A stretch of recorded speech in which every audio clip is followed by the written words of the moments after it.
Kuliah akan dimulai. Silakan teman-teman, sanak saudara yang belum dikasih tahu, segera bergabung di Zoom melalui link yang tertera di Telegram maupun di grup WhatsApp.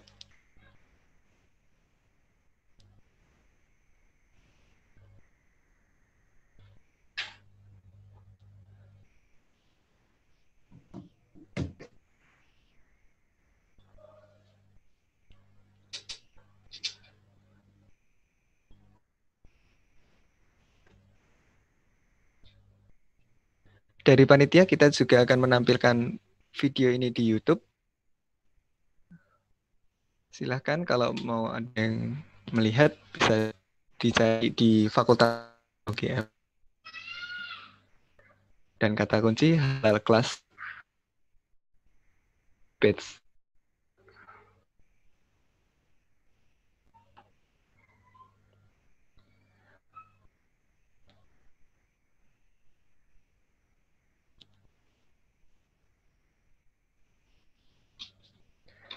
Baik, berhubung waktu sudah menunjukkan itu, acara halal kelas akan kita mulai. Sudah? Perkenalkan, nama saya Anam Yusuf Tribebang Susilo. Saya di sini berperan menjadi moderator acara halal kelas batch 3 dan dengan materi kuliah pekan kelima yaitu awas 12 potensi pencemaran daging haram di sekitar kita. Acara akan kita buka dengan bacaan basmalah bersama-sama. Bismillahirrahmanirrahim. Dan dilanjut dengan bacaan Al-Fatihah. Mulai. Alhamdulillahirrahmanirrahim. Ar-Rahmanirrahim. Maliki yaumiddin. Iyyaka na'budu wa iyyaka nasta'in. Ihdinas siratal mustaqim. Siratal ladzina an'amta 'alaihim. Amin. Baik, selanjutnya kami ucapkan selamat bergabung peserta kuliah pekan kelima dan sekedar info peserta kuliah halal class batch ini mencapai 550 lebih dengan diikuti oleh berbagai negara. Dan yang tercatat dari admin ada dari Jepang, Malaysia, Inggris, Australia, Jeddah, dan Brunei Darussalam. Dari panitia dan maupun admin kami mengucapkan selamat datang, baik dari yang luar negeri maupun yang dalam negeri. Dan selanjutnya, bagi peserta yang belum bergabung dalam grup WhatsApp ataupun grup Telegram, silahkan segera bergabung. Karena semua info dan YouTube kita di situ.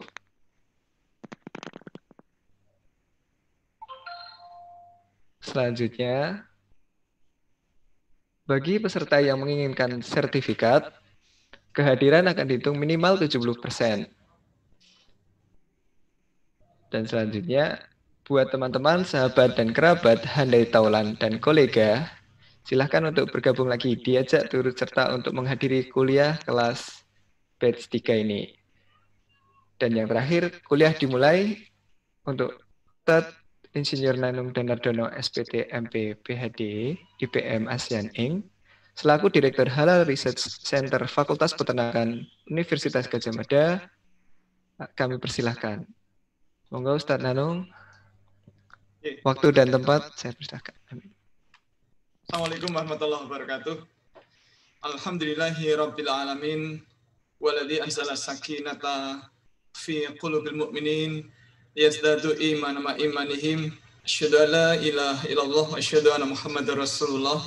Allahumma shalli wa sallim wa barik ala sayyidina Muhammadin wa ala alihi wa sahbihi ajmain. Qala Allah ta'ala fi kitabil karim a'udzu billahi minasyaitonir rajim bismillahirrahmanirrahim. Ya ayyuhan nasu kullu mimma fil ardi halalan tayyiban wa la tattabi'u khutuwati syaitan innahu lakum aduwwum mubin. Wa qala Allah ta'ala fi kitabil karim a'udzu billahi minasyaitonir rajim bismillahirrahmanirrahim. Ya ayyuhalladzina amanu kulu min tayyibati ma razaqnakum washkuru lillahi in kuntum iyyahu ta'budun. Masyaallah muslimin, Bapak Ibu, beserta halal kelas dari berbagai kota, berbagai negara yang kami hormati dan yang dimuliakan Allah Subhanahu wa taala. Marilah kembali di kesempatan siang hari ini kita aturkan rasa syukur kita yang tiada terkira tentunya pada Allah Subhanahu wa taala atas ridha dan perkenan Allah. Di siang hari ini kita masih sehat walafiat. Kita masih bisa beraktivitas dengan baik. Tadi kita masih bisa sholat dengan baik. Alhamdulillah kita masih bisa beraktivitas, masih bisa duduk, masih bisa berbaring, masih bisa berjalan, masih bisa melihat dan seterusnya. Mudah-mudahan semua nikmat Allah ini bisa kita syukuri dengan ibadah yang lebih maksimal kepada Allah Subhanahu wa taala. Yang kedua, semoga selawat dan salam senantiasa Allah limpahkan kepada baginda Rasul Muhammad sallallahu alaihi wasallam. Dan semoga Allah limpahkan pula kepada keluarga beliau, juga sahabat beliau, para tabi'in, para alim ulama, dan semoga terlimpah ruah pula kepada kita sekalian yang siang hari ini hadir menyimak kajian hari ini. Ibu bapak yang dimuliakan Allah Subhanahu wa taala, sebagaimana agenda dan schedule bahwa hari ini Selasa tanggal 22 September kita akan membahas tema yang kelima, yaitu mewaspadai 12 potensi pencemaran daging haram di sekitar kita. Nah, ini materi tentunya menjadi sangat penting karena kita semuanya makan, tetapi ternyata di sekitar kita ini tidak sedikit pedagang yang nakal begitu, yang kemudian ternyata yang dijual itu bukan makanan yang halal untuk umat Islam. Nah, ini penting karena memang ditekankan bahwa kita ini umat Islam itu harus mengkonsumsi makanan yang halal dan thayyib saja. Dan kita tidak boleh mengkonsumsi bangkai, darah, daging babi. Kita tidak boleh mengkonsumsi khamar, tidak boleh mengkonsumsi daging binatang buas yang bertaring dan berkuku tajam. Tidak boleh mengolah masakan dengan berbagai bahan yang tidak halal. Kenapa? Karena makanan itu tidak hanya kita makan, tetapi nanti akan masuk ke perut kita. Jadi makanan akan masuk ke perut kita, kemudian dicerna oleh enzim-enzim, termasuk secara fisik dicerna oleh gigi, kemudian oleh enzim dicerna secara enzimatik, ya, oleh mikroba di usus akan dicerna juga secara mikrobiologis, ya. Kemudian mikronutrien yang telah tercerna akan diserap oleh pori-pori usus kita. Nah, Nabi mengatakan, Rasul mengatakan bahwa setiap daging dan anggota tubuh yang tumbuh dari yang haram, maka api nerakalah baginya. Nah, ini mestinya penting hadis untuk kita semuanya. Bahwa jika kita mengkonsumsi makanan yang tidak halal, maka kalau kemudian nutrien itu terkonversi menjadi daging di tubuh kita, maka daging yang tumbuh dari yang haram itu menjadi makanan dari bagi api neraka. Nah, oleh karena itu sangat penting bagi kita untuk mencermati. Kemudian juga Rasul pernah memberikan informasi bahwa ketika ada seseorang yang berjalan jauh kemudian masuk ke masjid, ya, kemudian berdoa, berhari-hari berdoa, mengangkat tangan sangat tinggi. Saya berdoa, ya Rob, ya Rob, ya Rob. Mohon agar doanya dikabulkan. Tetapi kenapa Allah itu tidak segera mengabulkan doanya? Ternyata kata Nabi, ya, karena makanan yang biasa dia makan dan pakaian dikenakan tidak pernah diperhatikan itu halal atau tidak. Maka sangat penting bagi kita untuk memperhatikan makanan yang kita konsumsi. Bahkan Rasul juga pernah menjelaskan kepada Ibnu Abbas, kepada ya para sahabat, ya, terutama ke Sa'ad bin Abi Waqqas. Pernah suatu ketika beliau mengatakan, wahai Sa'ad, perbaikilah makananmu. Niscaya engkau akan menjadi orang yang terkabul doanya. Demi jiwaku yang ada di tangan Allah, di tangannya. Sungguh jika ada seseorang yang memasukkan makanan haram ke dalam mulutnya, maka tidak akan diterima amal-amalnya selama 40 hari. Maka kalau kita melihat di YouTube atau di medsos ada orang Islam yang pamer makan babi misalnya, ya kita mestinya kasihan sama dia, bukan wah hebat berani, tidak, tapi kita kasihan sama dia. Karena amal-amalnya nanti 40 hari berikutnya tidak akan diterima Allah Subhanahu wa taala. Na'udzubillah min dzalik. Nah, oleh karena itu sekali lagi mestinya menjadi sangat penting bagi kita untuk memperhatikan itu. Nah, kita simak sekarang beberapa video, ya. Karena menjadi sangat penting untuk membuka wawasan kita semakin luas bahwa sekarang semakin banyak orang jualan makanan yang tidak halal. Ya. Nah, jangan sampai kemudian kita menjadi salah persepsi karena dikiranya semua makanan itu halal. Jangan sampai kita mengira bahwa daging sapi itu pasti halal. Jangan sampai kita mengira daging ayam pasti halal. Jangan sampai kita mengira daging kambing itu pasti halal. Tidak. Daging sapi, daging kambing, daging ayam itu hanya halal jika dia berasal dari hewan yang disembelih secara syar'i, kemudian dimasak dan diberi bumbu dengan bumbu yang halal dan tidak tercemar dengan barang haram. Mari kita simak video berikut. Banyaknya yang menyukai olahan daging sapi menjadikan kebutuhan akan daging sapi di Indonesia sangat tinggi. Selama tahun 2015 saja, jumlah konsumsi masyarakat terhadap daging sapi mencapai 654.000 ton. Artinya dalam sehari, lebih dari 1.800 ton daging sapi beredar di pasaran. Berbagai penganan sehari-hari banyak menggunakan daging, baik itu daging sapi ataupun kambing sebagai bahan baku utamanya. Gulai, sop, rendang, hingga soto adalah beberapa contoh makanan yang menjadikan daging sebagai bahan utamanya.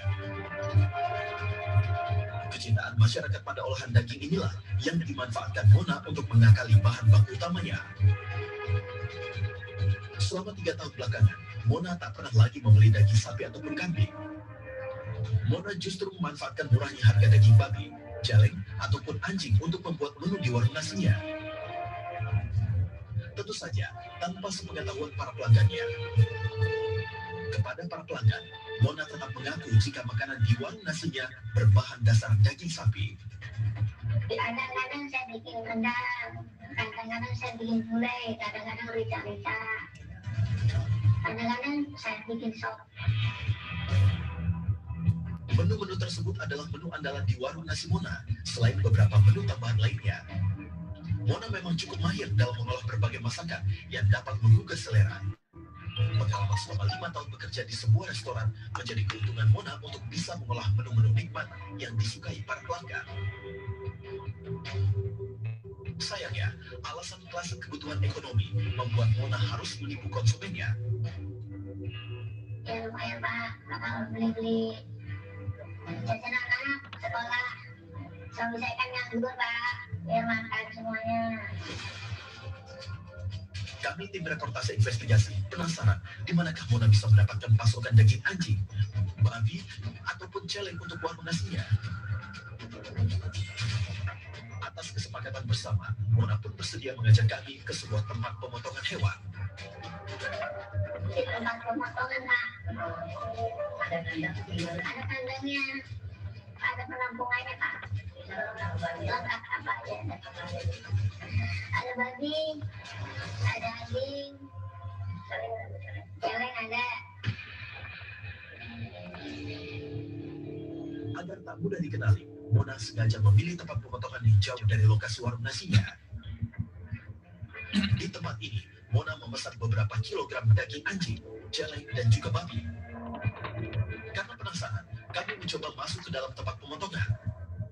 Di tempat ini kami melihat banyak kandang berisi anjing liar, babi, dan juga celeng. Dari pengamatan kami, kandang-kandang penampungan ini sangat kotor. Bukan hanya penuh lumpur yang memang merupakan tempat kesukaan babi untuk tinggal, namun juga banyak sampah berserakan. Mohon maaf videonya kita stop, karena kalau dilanjutkan nanti jam 6 sore baru selesai. Bapak Ibu yang dimuliakan Allah Subhanahu wa taala, mari kita cermati 12 potensi pencemaran daging haram di sekitar kita itu apa saja. Nah, ini mohon maaf, ini 12 potensi ini bukan 12 tempat, tetapi 12 macam. Jadi 12 potensi ini bukan 12 tempat, tapi 12 macam. Nah, ini apa saja, mari kita lihat satu persatu.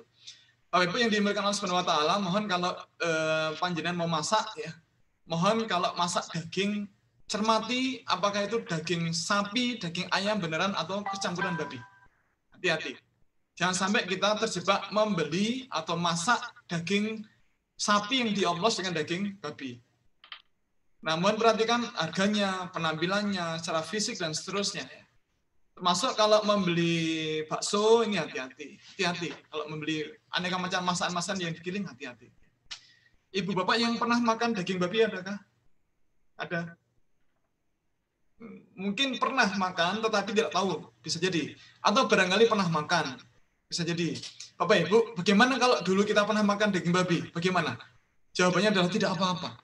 Para ulama mengatakan tidak apa-apa, tetapi jangan lagi. Jadi tidak apa-apa, tapi jangan lagi. Dulu pernah mencuri, tidak apa-apa itu dulu, tapi besok jangan lagi. Dulu pernah mabuk-mabukan, tidak apa-apa itu dulu, besok jangan lagi. Dulu pernah makan makanan tidak halal, tidak apa-apa itu dulu, besok jangan lagi. Hati-hati, jangan sampai kemudian sebagaimana hadis tadi itu membuat amal-amal kita selama 40 hari berikutnya tidak diterima Allah Subhanahu wa taala. Nah, Bapak Ibu yang dimuliakan Allah Subhanahu wa taala, hati-hati karena tidak sedikit orang yang nakal. Kemarin sebelum Ramadan ya, sempat rame, maaf, setelah Ramadan sempat rame di Jawa Barat ya. Ada orang yang dengan sengaja menjual daging babi tapi diaku sebagai daging sapi. Hati-hati. Jangan sampai kemudian kita terjebak. Nah, Bapak Ibu, barangkali kita pernah makan daging babi atau belum merasa pernah, padahal sudah pernah. Nah, ini di materi pencemaran produk dari babi kemarin sudah kita bahas ya, bagaimana cara membedakan daging sapi dan daging babi agar kita tidak terjebak. Mohon izin secara singkat sekilas kita sampaikan ulang. Bapak Ibu, mari kita belajar membedakan daging sapi dan daging babi. Pertama dari warnanya, daging sapi merah tua, yang kiri ini daging sapi, yang kanan daging babi. Daging sapi merah tua, daging babi merah muda. Merah tuanya daging sapi itu merah marun. Kemudian yang kedua, perhatikan lemaknya. Warna lemak sapi itu putih. Kalau lemak babi kuning krem, beda warna lemak. Yang ketiga, lemak sapi itu di suhu kamar dia padat dan mudah dipisahkan dari daging. Kalau orang Jawa mengatakan tetelan karena gampang diteteli, mudah dilepas. Nah, kalau lemak babi itu basah, lengket, dan bergabung dengan daging. Yang keempat, seratnya beda. Serat daging sapi lebih tebal daripada serat daging babi. Maka rendang sapi itu alat, rendang babi itu empuk. Beef stick, ya, beef stick atau bestik itu alat. Kalau pork stick itu empuk sekali. Kemudian aromanya beda. Aromanya beda. Daging sapi itu aromanya harum, khas daging sapi. Nah, kalau daging babi itu aromanya kombinasi antara apek atau enek, kemudian pesing dan amis ya. Kenapa demikian? Karena lemak babi itu tebal, apalagi back fatnya atau lemak punggungnya itu tebal, dan itu membuat aroma daging babi jadi tidak sedap. Jadi karena lemak punggungnya tebal seperti ini, ya, maka membuat aromanya menjadi tidak sedap. Apalagi kemarin sudah kita sampaikan bahwa lemak babi itu memiliki sifat dia mudah mengalami oxidative rancidity, mudah berubah menjadi tengik karena dia teroksidasi. Nah, kalau dia teroksidasi maka membuat aroma menjadi tengik dan karsinogenik.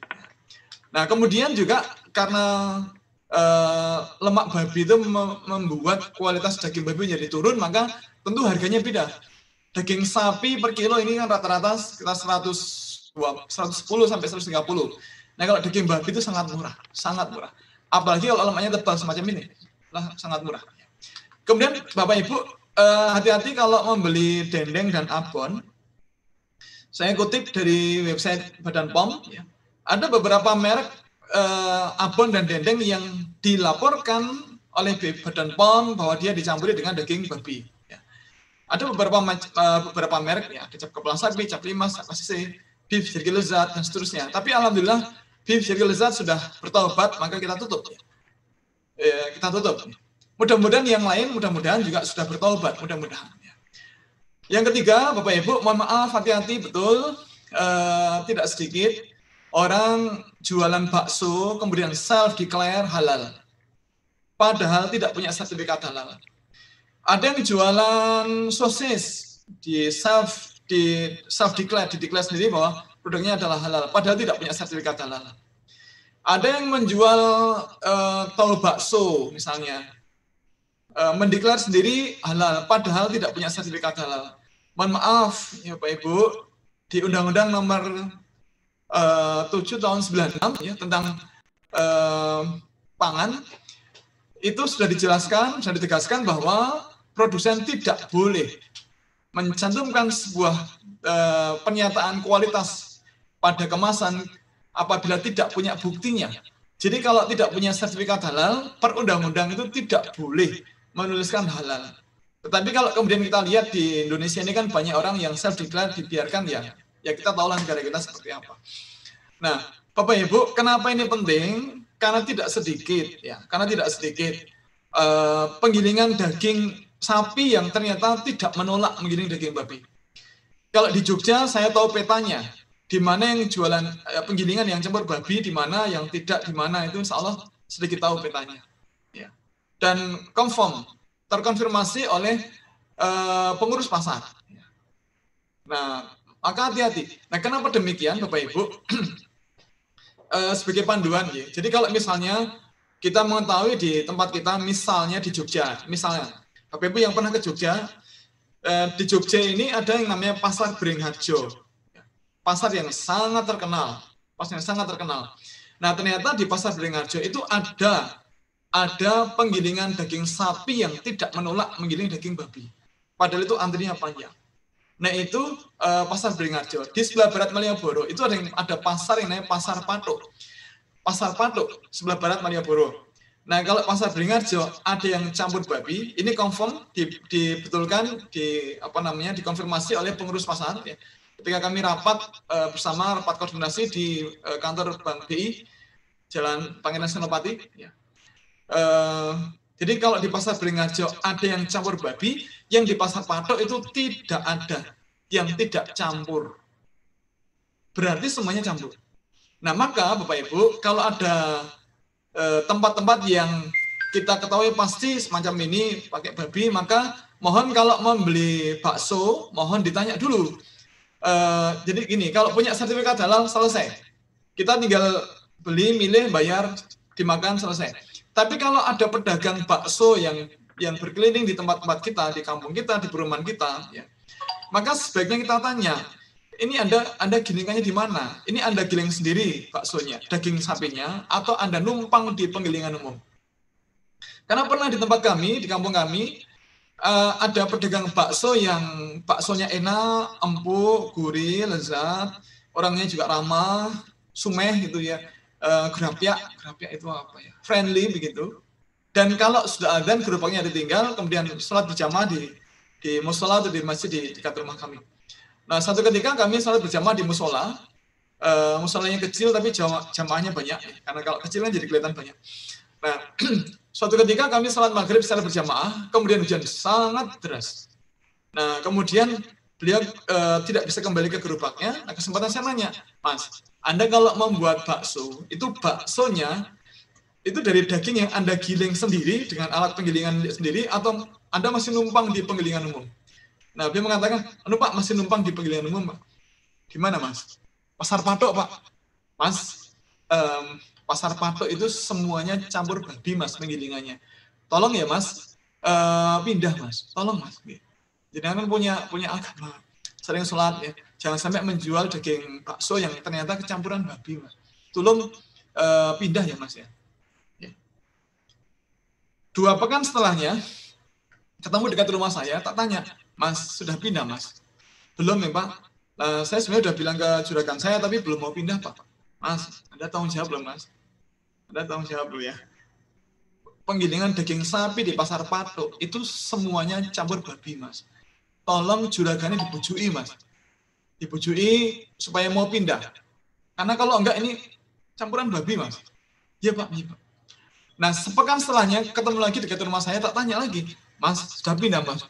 Belum ya, Pak. Lah, juragannya nggak mau pindah, sudah terlanjur langganan. Ya sudah, saya umumkan ke tetangga-tetangga saya bahwa baksonya pasti campur babi. Pasti campur babi. Kenapa? Bapak Ibu mohon perhatikan gambar ini. Foto alat penggilingan daging. Foto alat penggilingan daging ini. Ini ada rongga-rongga di dalamnya.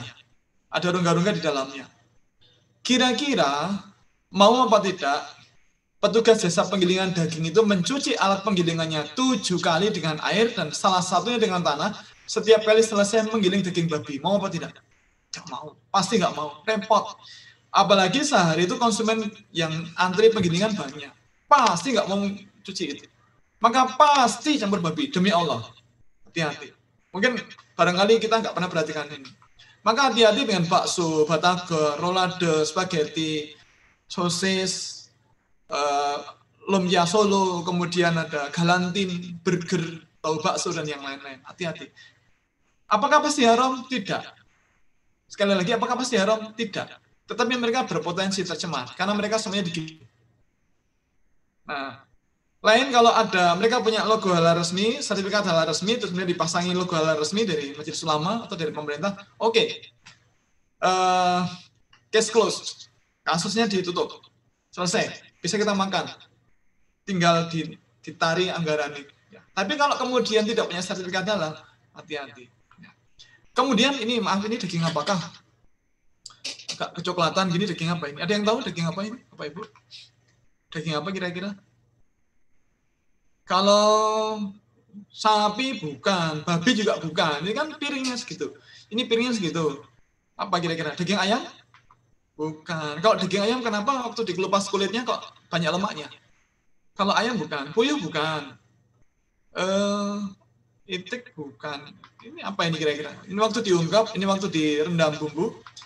Ini waktu diiris-iris ya. Ini waktu dihilangkan bulunya. Nah, ini waktu dikumpulkan.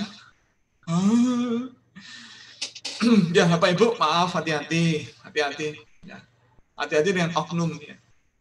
Karena ada beberapa oknum yang kadang nakal ya, daging tikus. Tetapi yang paling banyak barangkali, yang paling banyak justru orang yang masak menggunakan daging anjing tetapi diklaim sebagai daging kambing ya.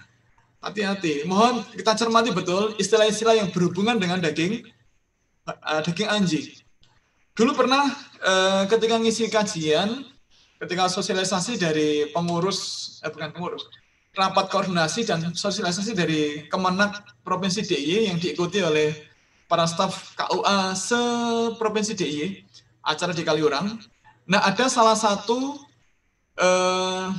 peserta yang bercerita beberapa saat sebelumnya itu beliau jalan-jalan ke Beringharjo, ke pasar Beringharjo. Nah, karena lapar gitu, kemudian mampir makan beli bakmi dengan temennya. Nah, kemudian waktu pesan minta dibuatkan bakmi, si penjual nanya, mau yang B1 apa yang B2? Nah, karena tidak paham, kemudian nanya ke penjualnya, yang enak yang mana Pak? Yang lebih enak? Yang enak yang mana? Ya, dua-duanya enak. Yang lebih enak yang mana? Ya B2 lebih enak. Ya udah B2 saja. Nah, kemudian dimakan sampai di rumah, cerita ke temannya. Ke rumah kontrakan cerita ke temannya bahwa tadi itu di Beringharjo makan bakmi, tapi ditanya kok ada B1, B2 itu apa itu? Terus temannya mengatakan, temannya bertanya, terus kamu makan? Iya. Enak. Kamu nggak tahu B2 itu apa? Nggak tahu. B1 nggak tahu. Apa itu? Bapak Ibu, B2 adalah masakan yang menggunakan daging babi. Nah, kalau B1 masakan yang menggunakan daging kambing balap atau kijang kota, itu istilah di kampung-kampung untuk nyebut daging anjing. Jadi maaf, kita harus paham ini karena banyak orang yang tidak paham. Ya. Jadi ada istilah B1, kemudian kambing balap, kijang kota. Di Solo itu ada Scooby-Doo. Ada lagi, nah ini maaf Bapak Ibu, tahu rica-rica. Rica-rica kalau di Jogja itu nama masakan biasa saja. Tapi hati-hati kalau di Solo dan sekitarnya. Dari Solo, kemudian Klaten, Delanggung, Karanganyar, Boyolali, sampai ke Palur ke utara itu Sragentina. Itu kalau ada rica-rica, apalagi rica-rica jamu, maka itu identik dengan daging anjing. Jadi kalau ada istilah rica-rica jamu, maka itu identik dengan daging anjing. Hati-hati. Nah, kemudian pernah dulu di sebuah masjid ada pengajian gitu yang dihadiri oleh para pengurus takmir masjid se-Kecamatan Sleman. Kebetulan pengajiannya di Masjid Baitul Mutakin, itu masjidnya Ustaz Yunar Ilyas dari PP Muhammadiyah. Nah, waktu itu selepas ngisi kajian ada salah satu pengurus takmir masjid di daerah Godian di Yogyakarta ke barat ya. Bercerita beberapa saat sebelumnya beliau pernah melihat ada mbak-mbak pakai cadar keluar dari warung tongseng jamu. Nah, ini sangat menarik perhatian karena ada wanita soleha yang keluar dari warung tongseng jamu. Nah, kemudian diikuti setelah agak jauh dipanggil, Mbak. Nah, merasa dipanggil, mbaknya nengok, ada apa Mas? Maaf Mbak, tadi mbaknya kok saya lihat keluar dari warung tongseng jamu. Tadi beli tongseng jamu ya Mbak? Iya Mas, ya. Maaf Mbak, boleh nanya Mbak, kenapa kok Mbaknya beli tongseng jamu? Mas, saya itu baru sakit, saya demam, saya meriang, saya cari obat. Hah? Cari obat? Loh, maaf, Mbaknya tahu nggak tongseng jamu itu apa? Ya tahu Mas, itu kan tongseng herbal. Ya Allah ya Rabbi. Bapak Ibu, maaf, Mbaknya tidak paham. Dikiranya tongseng jamu adalah tongseng herbal, padahal bukan. Mbak, kan Mbak, tongseng jamu bukan tongseng herbal, tapi tongseng daging anjing. Kenapa namanya jamu? Karena kalau dimakan di badan cepat panas. Nah, ternyata Mbaknya tidak paham karena dia orang luar Jawa. Dan istilah-istilah begini tidak paham. Nah, oleh karena itu Bapak Ibu yang hari ini hadir ya di Halal Class, saya kira mudah-mudahan dapat ilmu. Dan saya kira Bapak Ibu itu rugi ya. Bapak Ibu itu rugi. Kalau ikut Zoom atau menyimak di YouTube, menyempatkan waktu, tetapi kemudian tidak dapat ilmu, itu rugi. Maka mudah-mudahan siang ini Binan dapat ilmu, minimal ilmu tentang B1, B2, ada rica-rica jamu, ada B1 tadi, atau tongseng jamu tadi. Ya. Nah, termasuk kalau ada istilah sengsu. Sengsu itu tongseng asu. Maaf, nggak boleh bilang asu ya, tapi udah terlanjur, nggak apa-apa. Nah, ini termasuk istilah-istilah khusus untuk menyebutkan masang menggunakan daging anjing. Maka mohon Bapak Ibu hati-hati, jangan sampai terjebak, ya, jangan sampai terjebak membeli masakan menggunakan daging anjing. Ya. Kalau orang lain ngeyel silakanlah, itu urusan dia dengan Allah. Tapi kita jangan, ya, jangan sampai kemudian penyakit-penyakit itu masuk dalam tubuh kita.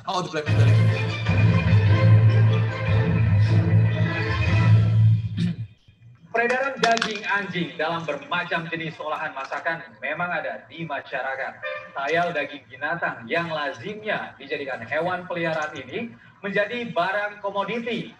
Peluang inilah yang dimanfaatkan Jagur untuk mencari untung dengan menipu konsumennya. Namun bagi Anda pecinta sate kambing tidak perlu khawatir karena masih banyak pedagang jujur yang mengutamakan kualitas demi menjaga konsumennya.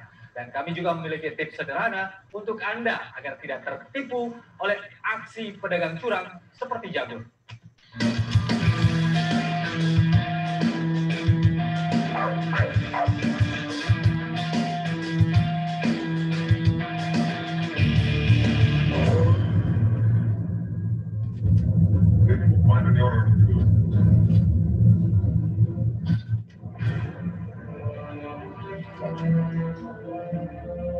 Tim reportase investigasi menemui pedagang daging anjing yang sudah menjadi langganan Jagur yang menggunakan lahan rumahnya untuk menampung sekaligus mengeksekusi anjing dagangannya.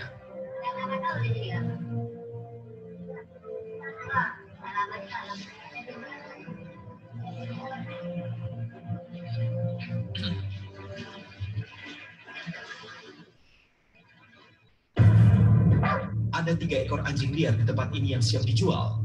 Kali ini seekor anjing liar berbobot 7 kg lebih pesanan Jagur siap dieksekusi. Dengan bandrol Rp50.000 per kilogram, ia siap mengeksekusi hingga menjadi cincangan daging. Anjing ini, anjing liar bang. Oh tenang, dan anjing kampung ada bang. Anjing ini tinggal sendiri nyari ngambil. Tapi ini memang nggak pernah ya. Boleh. Ini beli kecil di gede jadi ini tak potong ya. Berarti abang nyari langsung tak potong ya. Iya. Oh, pikir abang hebat juga kalau ternak sendiri.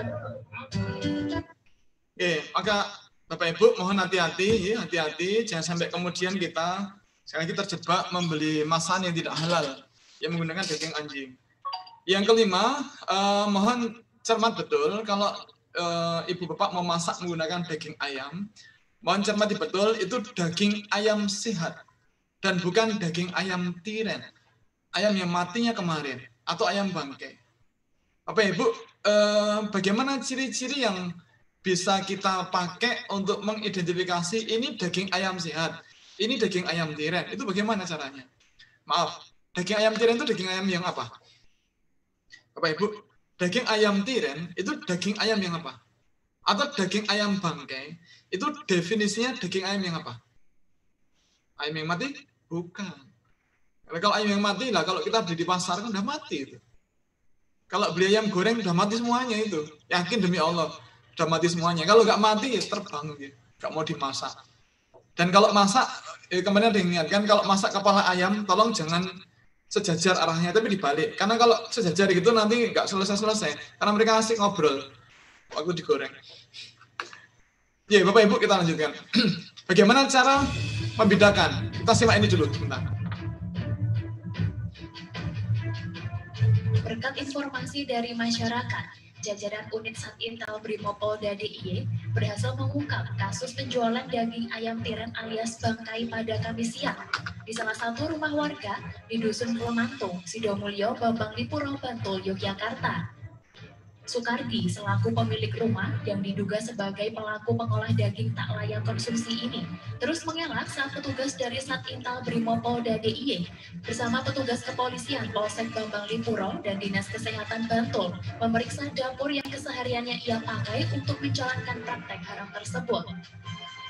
Bau menyengat khas bangkai pun langsung tercium saat memasuki ruangan yang tampak kotor ini. Dalam penggerebekan tersebut, petugas menemukan 7 ekor bangkai ayam yang telah dikerubungi lalat dengan kondisi daging yang sudah membiru serta jeroan anjing yang sedang direbus di tempat penggorengan. Daging dan jeroan ini sehari-hari dijual Sukardi di sejumlah pasar tradisional di Bantul secara berpindah-pindah. Namun, beberapa pembeli terkadang datang mengambil langsung ke rumahnya lantaran harga yang ditawarkan lebih murah dibanding lainnya. Untuk mengelabui pembeli, ayam tiren tersebut dijual dengan diakui sebagai daging ayam biasa. Sementara jeroan anjing dijual dengan diakui sebagai jeroan iso daging sapi. Sebagai bahan baku, Sukardi berkeliling ke kandang-kandang ayam di Kabupaten Bantul yang dibeli seharga Rp2.500 per ekornya. Ya itu dibentuk pakan babi dong. Ya yang tahu ya Pak babinya loh, bukan saya loh. Ya saya jualan itu, saya kanan kepepet. Saya kan kerja apa, ya kan? Saya kerja bangunan sudah tua, nggak sehat, nggak kuat. Nggak semampu saya kerja itu biarpun katanya nggak halal loh itu. Ternyata saya minta, saya jual. Apakah boleh kalau kepepet kemudian menjual makanan haram? Menjual makanan yang mencelakakan orang lain? Nggak boleh. Nanti, wah saya kepepet terus jualan narkoba karena kepepet, diizinkan nggak boleh. Yang namanya daging bangkai itu posisinya sama dengan narkoba, sama-sama haram, sama-sama tidak boleh kita konsumsi. Masa menurut keterangan dari Pak Andi yang akan dipesan untuk tahun malam baru. Jadi saat ini akan kita serahkan ke Polsek Bambang Lipuro yang akan menindaklanjuti permasalahan ini. Jadi nanti arah hukumnya kita serahkan ke Polsek ini. Nah, sekarang bagaimana cara membedakan, Bapak Ibu, bagaimana cara membedakan daging ayam sehat dan ayam tiren? Ini yang kiri atau kanan? Yang kanan ini daging ayam sehat, yang kuning ini. Yang kiri yang warnanya gak jelas ini, merah tua, kelabu, putih, kusam ini ayam tiren. Ya. Nah, sekali lagi ayam tiren itu bukan ayam yang sudah mati, tapi ayam yang matinya bukan karena disembelih. Ayam tiren adalah ayam yang matinya bukan karena disembelih. Bisa matinya karena kena penyakit, bisa karena mati tua, sudah 90 tahun ayamnya mati, atau bisa mati karena kurang makan, ya, kelaparan, atau mati karena tertindih teman-temannya di perjalanan yang sangat jauh, ya, kelelahan, tertindih teman-temannya. Ada yang barangkali terjatuh. Jadi misalnya ada ayam yang naik ke lantai 10 misalnya, hotel lantai 10 kemudian terbang, jatuh, mati, bisa, ya. Atau mungkin ketabrak apa? Ya ketabrak motor lah gitu, masa ketabrak bis, mencadel. Nah, baik. Jadi ayam tiren adalah ayam yang matinya bukan karena disembelih. Nah, kalau bukan karena disembelih, karena apa? Hati-hati. Nah, sekarang mari kita cermati bagaimana cara membedakan daging ayam sehat dan ayam tiren. Bapak Ibu, alat tulis sudah siapkah? Ini besok dikeluarkan di ujian, ya harus siap. Oke. Bapak Ibu, mari kita belajar membedakan. Mohon besok kalau panjenengan yang ngisi pengajian atau apa, tolonglah disisipkan ini. Ngisi acara PKK, tolong disisipi ini. Ngisi acara di kantor, sisipi materi ini. Kalau dirasa penting, silakan disebarluaskan. Ya. Bapak Ibu, ada beberapa cara untuk mengetahui atau membedakan antara daging ayam sehat dan ayam tiren. Pertama, mohon perhatikan warna kulitnya dari luar, warna kulitnya. Kita dari luar dulu baru kemudian ke dalam. Pertama, warna kulit. Ayam sehat itu warna kulitnya kuning muda, cerah, bersih.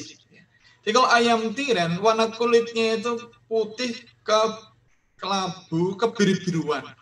Kalau orang Jawa mengatakan biru erem, birunya itu agak kusam, agak memar gitu. Satu. Yang kedua, Bapak Ibu, kulit ayam sehat itu halus, seperti kulit bayi, halus sekali. Kulit ayam sehat begitu, ibaratnya begitu. Kalau bayi.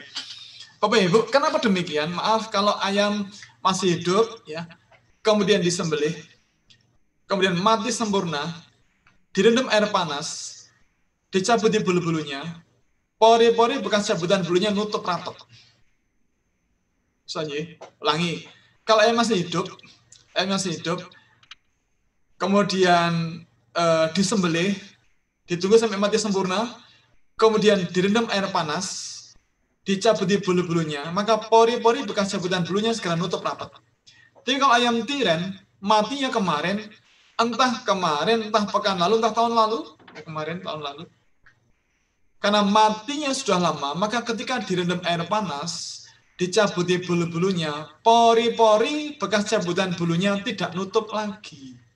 Kenapa? Karena sel dan jaringan kulitnya sudah mati lama. Dia tidak fleksibel, nggak nutup lagi. Jadi pori-pori bekas cabutan bulunya lebar-lebar. Kelihatan ya bahasa Inggrisnya itu jerabut-jerabut itulah kira-kira. Yang kedua. Yang ketiga, sendi-sendi ayam sehat itu lentur, ditekuk-tekuk itu elastis. Jadi kalau ayam tiren itu kaku, tidak elastis, ya. Tidak elastis. Kenapa? Karena darah masih di dalam jadi lengket begitu. Jadi tidak elastis. Yang ketiga. Yang keempat, kalau kulitnya dikelupas, maka nampak bahwa daging ayam sehat itu warnanya merah muda, bersih. Kenapa? Karena darah keluar maksimal. Maka warna dagingnya bukan merah muda ya, bukan pink tapi merah tua tapi agak muda gitu. Gimana itu? Merah tua agak muda. Jadi kalau ayam tiren, warna dagingnya itu merah tua, kecoklatan, tua banget kecoklatan. Kenapa? Karena darah tidak keluar. Darahnya tidak keluar menjadikan pencitraan warna daging yang merah tua kecoklatan. Ya. Bahkan kadang-kadang kalau kita beruntung, di bawah lipatan sayap atau lipatan paha itu ada hitam-hitam, darah terjebak di situ tidak bisa keluar. Kemudian beda berikutnya, aromanya beda. Ayam sehat itu aromanya harum, seharum kasturi seindah pelangi. Lagunya Saujana. Jadi kalau ayam tiren, tentu baunya bau busuk. Semakin lama semakin bau busuk. Ya. Nah sekarang begini, bagaimana cara oknum pedagang ayam tiren menghilangkan bau busuk ayam itu? Diapakan? Dibuang. Oh iya, dibuang. Tapi kalau mau dijual, bagaimana caranya oknum pedagang ayam tiren itu mengelabui calon pembeli? Bagaimana caranya mereka menghilangkan bau gak sedap itu? Bagaimana caranya? Alhamdulillah. Nah, Bapak Ibu, ada oknum yang menggunakan formalin. Maka mohon Bapak Ibu, kalau membeli daging ayam, tolong dipegang, dicium aromanya seperti apa. Kalau ada aroma formalin, berarti daging ayam ini direndam formalin. Saya ulangi, pegang dagingnya, dicium aromanya seperti apa. Kalau penjualnya melarang, nggak boleh dipegang-pegang, letakkan, kita pindah. Loh kan kita mau beli, kenapa nggak boleh pegang? Kan kita mau beli, bukan mau jalan-jalan. Loh, kok kenapa dipegang-pegang, ada apa ya Bu? Ya iseng dari barang nganggur di rumah. Bukan nggak begitu, kita mau beli daging. Nah, maka kalau tidak boleh dipegang, ya sudah letakkan, kita pindah sebelahnya. Pegang dagingnya, dicium aromanya seperti apa. Kalau ada aroma formalin, berarti dia direndam formalin. Cuma formalin itu baunya seperti apa? Nah, kalau Bapak Ibu yang di bidang kimia, biologi, atau dari lab itu mungkin paham ya. Tapi kalau kita orang di luar eksak kan mungkin ya belum paham barangkali. Nah, Bapak Ibu, Persol Baiklin, ya kira-kira begitulah aromanya. Mirip-mirip itulah. Mirip Baiklin. Tetapi kalau menggunakan formalin, akan ketahuan dari aromanya dan belinya mahal. Maka ada cara lain yang lebih sering dilakukan, yaitu tidak menggunakan formalin tapi menggunakan air cucian beras. Orang Jawa mengatakan toyo leri, air cucian beras. Nah, maka daging ayam bangkai itu direndam sebentar, dicelup, baru diangkat. Bau busuknya hilang. Tapi kalau sampai siang nggak laku, bau busuk muncul lagi, maka direndam lagi sebentar, direndam, dicelup, diangkat. Bau busuknya hilang. Tapi kalau sampai sore nggak laku, bau busuk muncul lagi, maka kemudian direndam lagi di air cucian beras itu, beberapa saat kemudian diangkat, bau busuknya hilang. Nampaknya air cucian beras itu bisa menangkap aroma yang tidak sedap dari daging ayam tiren itu. Nah, maka kalau di pasar, Bapak Ibu ditawari daging celup, itu adalah daging ayam tiren yang dicelup-celup air cucian beras. Jadi daging celup adalah daging ayam tiren yang dicelup-celup air cucian beras tadi itu. Kemudian beda berikutnya, harganya beda. Bapak Ibu, ayam potong, ayam broiler sekilo berapa sekarang ya? Berapa? 10-an. Nah, iyalah. Maksudnya harganya berapa? Ya Bapak Ibu, sekarang kalau saya tidak tahu di tempat yang lain, kalau di Jogja kan rata-rata sekitar 31 sampai 34 lah ya per kilo. Itu daging ayam normal. Nah, kalau ayam tiren itu harganya sangat bervariasi. Ya. Kalau pagi masih normal, masih ya 31, 30 gitu pagi. Nah, jam 5 kira-kira, jam 7 turun jadi 28, 27. Nanti jam 9 turun lagi jadi 21, 22 ribu per kilo. Kalau yang nawar pintar bisa 20,5. Sampai siang nggak laku, harganya semakin turun lagi jadi 15 ribu per kilo, kadang 14 ribu, kadang bahkan hanya 12 ribu per kilo. Sekarang diobral. Nah, kalau sampai sore nggak laku, siapa yang mau bawa dagingnya malah dibayari. Tolong yolek gua sekalian deh. Ya, karena bau busuknya luar biasa. Gitu. Kemudian beda berikutnya, ini yang paling penting. Bapak Ibu yang tadi yang penting, ini yang paling penting. Ini yang paling penting. Bapak Ibu mohon mulai sekarang kalau panjenengan membeli daging ayam, tolong lihat lehernya. Bukan leher pedagangnya, pakai rantai emas, oh bukan begitu. Leher ayamnya. Perhatikan bagaimana sembelihannya. Bapak Ibu, kalau tidak ada sembelihan di leher, berarti jelas itu ayam tiren, pasti. Tapi kalau ada sembelihan, apakah dijamin itu ayam sehat? Nanti dulu. Bapak Ibu, ada apa tidak? Ada apa tidak? Ayam tiren, ayam bangkai, ayam yang sudah mati, kemudian disembelih setelah mati untuk mengelabui pembeli itu ada apa tidak? Silakan merenung 1 menit atau 2 menit, silakan direnungkan. Ada apa tidak? Oh, nggak usah nunggu 2 menit. Ada, jelas ada. Lalu bagaimana bedanya? Silakan 3 menit, Bapak Ibu diskusi. Ya. Atau 4 menit lah, 4 menit. Diskusi dengan kanan kiri panjenengan. Ya. Silakan dibahas bagaimana beda bekas sembelihan di leher. Bagaimana beda bekas sembelihan di leher antara ayam yang disembelih ketika masih hidup dan yang disembelih setelah mati. Bagaimana beda bekas sembelihan antara ayam yang disembelih ketika masih hidup, ya, masih hidup disembelih, dan yang disembelih setelah mati. Sudah mati baru kemudian disembelih. Bedanya apa? Silakan 4 menit ya, diskusi dengan kanan kiri panjenengan, dengan keluarga, dengan teman, dengan sanak kerabat, ya, silakan dibahas apa bedanya. Silakan, yuk tak tunggu 4 menit. Silakan. Monggo silakan 4 menit diskusi.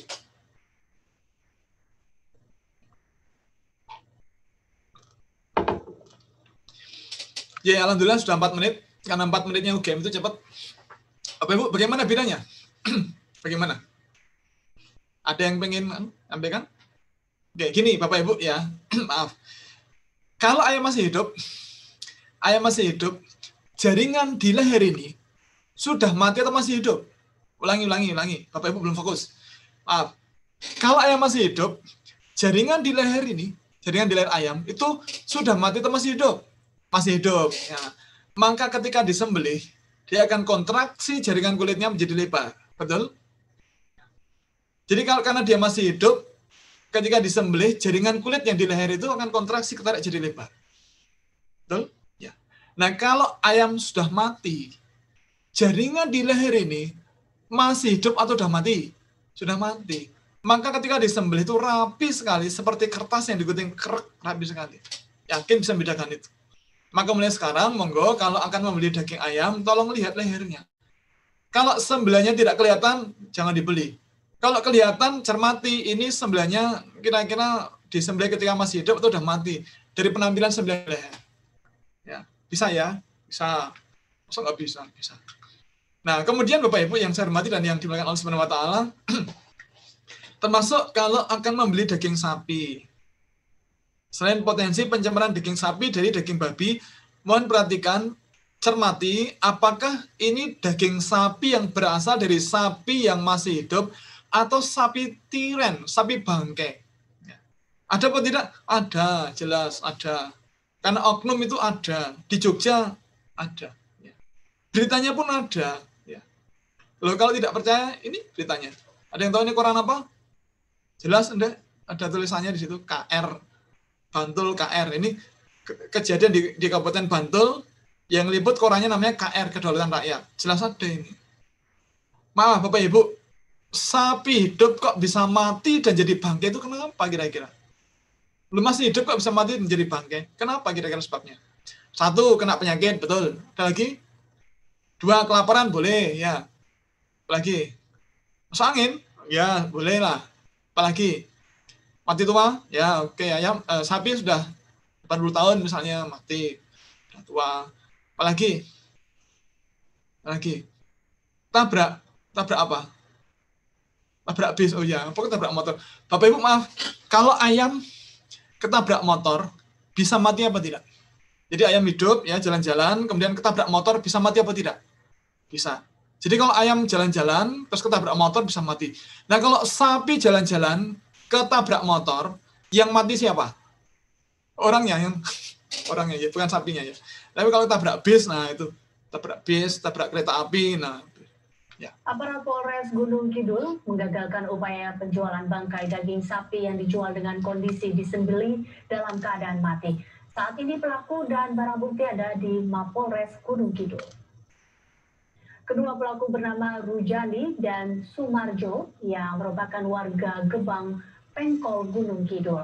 Pelaku ditangkap saat akan menjual bangkai sapi di wilayah Bantul.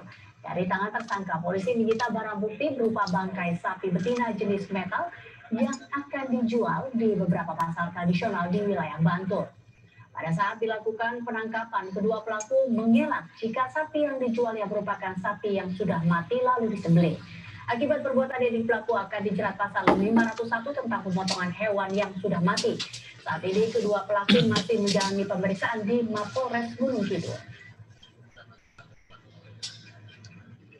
Ya, jadi Bapak Ibu, ada. Ya, oknum-oknum itu pasti ada. Maka hati-hati. Lalu bagaimana cara membedakan atau bagaimana cara mengetahui ini daging sapi yang normal, sapi sehat, yang ini daging sapi bangkai, itu bagaimana cara menduganya bagaimana? Bagaimana cara menduganya? Oke, Bapak Ibu, bagaimana cara menduga? Pertama, dari warnanya. Daging sapi normal itu warnanya merah tua. Merah tua tapi masih seger gitu ya. Tapi kalau ayam tiren itu warna dagingnya itu merah tua kecoklatan dan gelap. Ya, 1. Yang kedua, harganya sangat murah. Daging sapi itu normalnya standar rata-rata 120.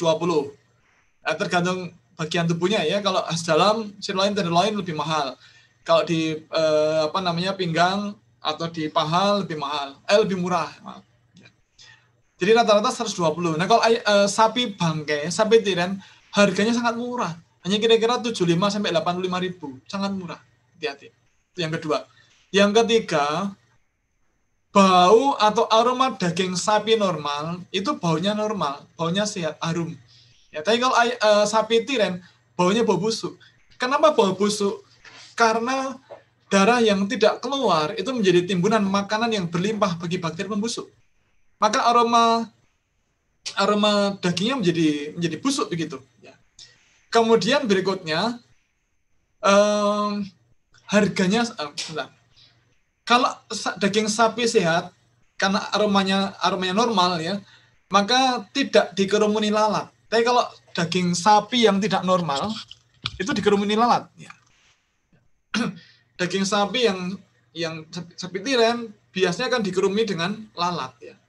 Kemudian harga, aroma, tekstur. Daging sapi normal itu teksturnya itu kuat begitu. Tapi kalau daging sapi bangkai itu teksturnya itu rapuh, ya, bedel. Relatif, ini tentu relatif ya. Bedel itu apa? Rapuh, fragile, mudah rusak ya. Kenapa? Karena mikroba pembusuk yang ada di sel-sel dan jaringan daging itu ngerusak sel dan jaringan tubuh, kemudian tekstur sel dan jaringannya menjadi rapuh begitu. Kemudian apa lagi? Dan yang lain-lain. Kemudian Bapak Ibu, nomor 7. Jika menggunakan daging sapi lagi, selain kemungkinan dari daging babi kecampuran daging sapi bangkai, juga sapi gelonggong. Sapi gelonggong itu apa? Daging sapi gelonggong adalah daging sapi yang berasal dari sapi yang sebelum disembelih itu dipaksa minum air yang sangat banyak sampai kemudian kepayahan. Harapannya adalah air itu yang dimasukkan nanti akan mengisi berat tubuh ya, dan masuk ke sel dan jaringan tubuh. Kemudian sel itu hiperplasia membesar ya. Kemudian bobot atau massa dagingnya menjadi lebih berat begitu. Nah, Bapak Ibu barangkali pernah melihat ya di televisi atau di mana begitu proses penggelongan sapi. Itu caranya barangkali pernah lihat ya. Sapi itu dituntun ya, kemudian kedua kaki depan dinaikkan tangga kira-kira 1 meter kaki depan.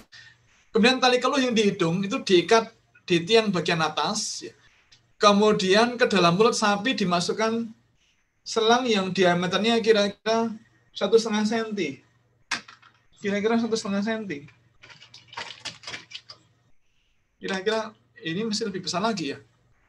Dipaksa masuk ke mulut sapi sampai masuk ke dalam sampai ke rumen ya, masuk ke dalam, masuknya kira-kira 1,5 meter. Itu kira-kira sakit apa tidak ya?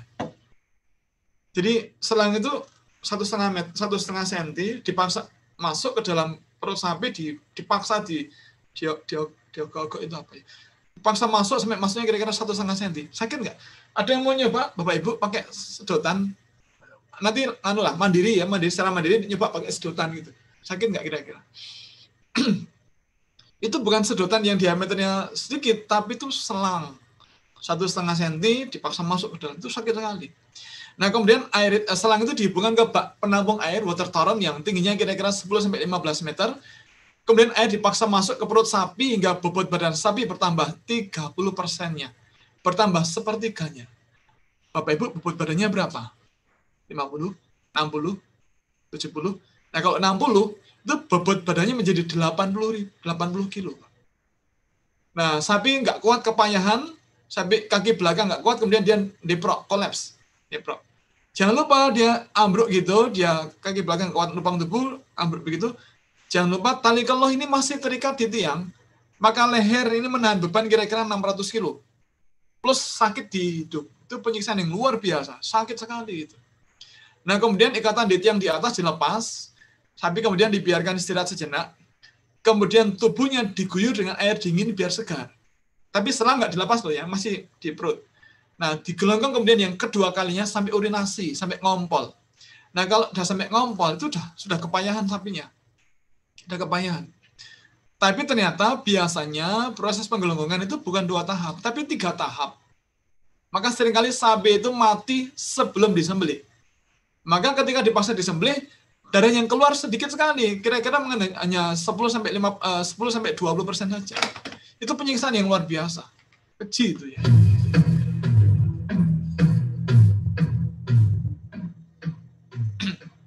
Daging sapi gelonggongan yang akhir-akhir ini hangat menjadi bahan pembicaraan adalah daging yang berasal dari sapi yang sebelum dipotong dilakukan penggelonggongan terlebih dahulu. Secara paksa air dimasukkan ke dalam perut sapi menggunakan selang plastik hingga penuh. Akibat pemasukan air secara paksa ini, isi perut atau rumen keluar melalui mulut maupun anus. Selanjutnya, perut sapi diisi air hingga menggelembung. Setelah itu, sapi dibiarkan selama lebih kurang 6 jam dengan posisi kaki depan lebih tinggi dibandingkan dengan kaki belakang. Karena penggelonggongan ini, sapi menjadi lindung, bahkan tidak jarang sapi menjadi pingsan, bahkan mati sebelum disembelih. Setelah digelonggong, sapi dibawa ke RPH Ampel Boyolali dengan menggunakan mobil pick-up. Sapi yang dibawa ke RPH dalam kondisi sangat lemah. Pada saat perjalanan dari rumah ke RPH, sapi sudah tidak bisa berdiri, atau dalam bahasa Jawa dikatakan deprok. Kemudian sapi diturunkan secara paksa. RPH Ampel Boyolali saat ini memberlakukan persyaratan bahwa sapi yang akan dipotong meskipun digelonggong harus bisa berjalan. Oleh sebab itu, ketika turun dari mobil pick-up, sapi yang tidak bisa berjalan atau deprok oleh pemiliknya dipaksa berdiri dengan cara ditarik, didorong, bahkan ekornya dipatahkan. Sapi yang digelonggong terlihat perutnya buncit dan sebagian besar diantaranya anus menyembul keluar. Sudah ya, kasihan. Kasihan. Nah, itulah Bapak Ibu penyiksaan yang masih sering terjadi, yang masih sering dilakukan orang. Silakan Bapak Ibu secara mandiri nanti coba search di internet ya, di YouTube ya. Ketik sapi gelonggong. Nanti akan ada banyak itu. Dari Jawa Timur, dari Jawa Tengah. Jadi ternyata proses penggelonggongan itu terjadi di mana-mana di Jawa. Ini kan penyiksaan yang luar biasa.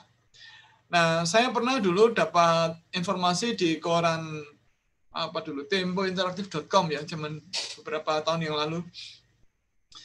Di Pasar Gede Solo itu pernah ditangkap pedagang yang menjual daging sapi gelonggong. Jadi ada pedagang yang menjual daging sapi gelonggong. Kemudian ketika ditangkap kemudian dipenjara, ternyata atau divonis penjara, ternyata pelakunya itu tidak jera, itu mengulangi lagi. Nah, kenapa demikian? Ya barangkali kita bisa menduga sebabnya apa. Apa Ibu? Kira-kira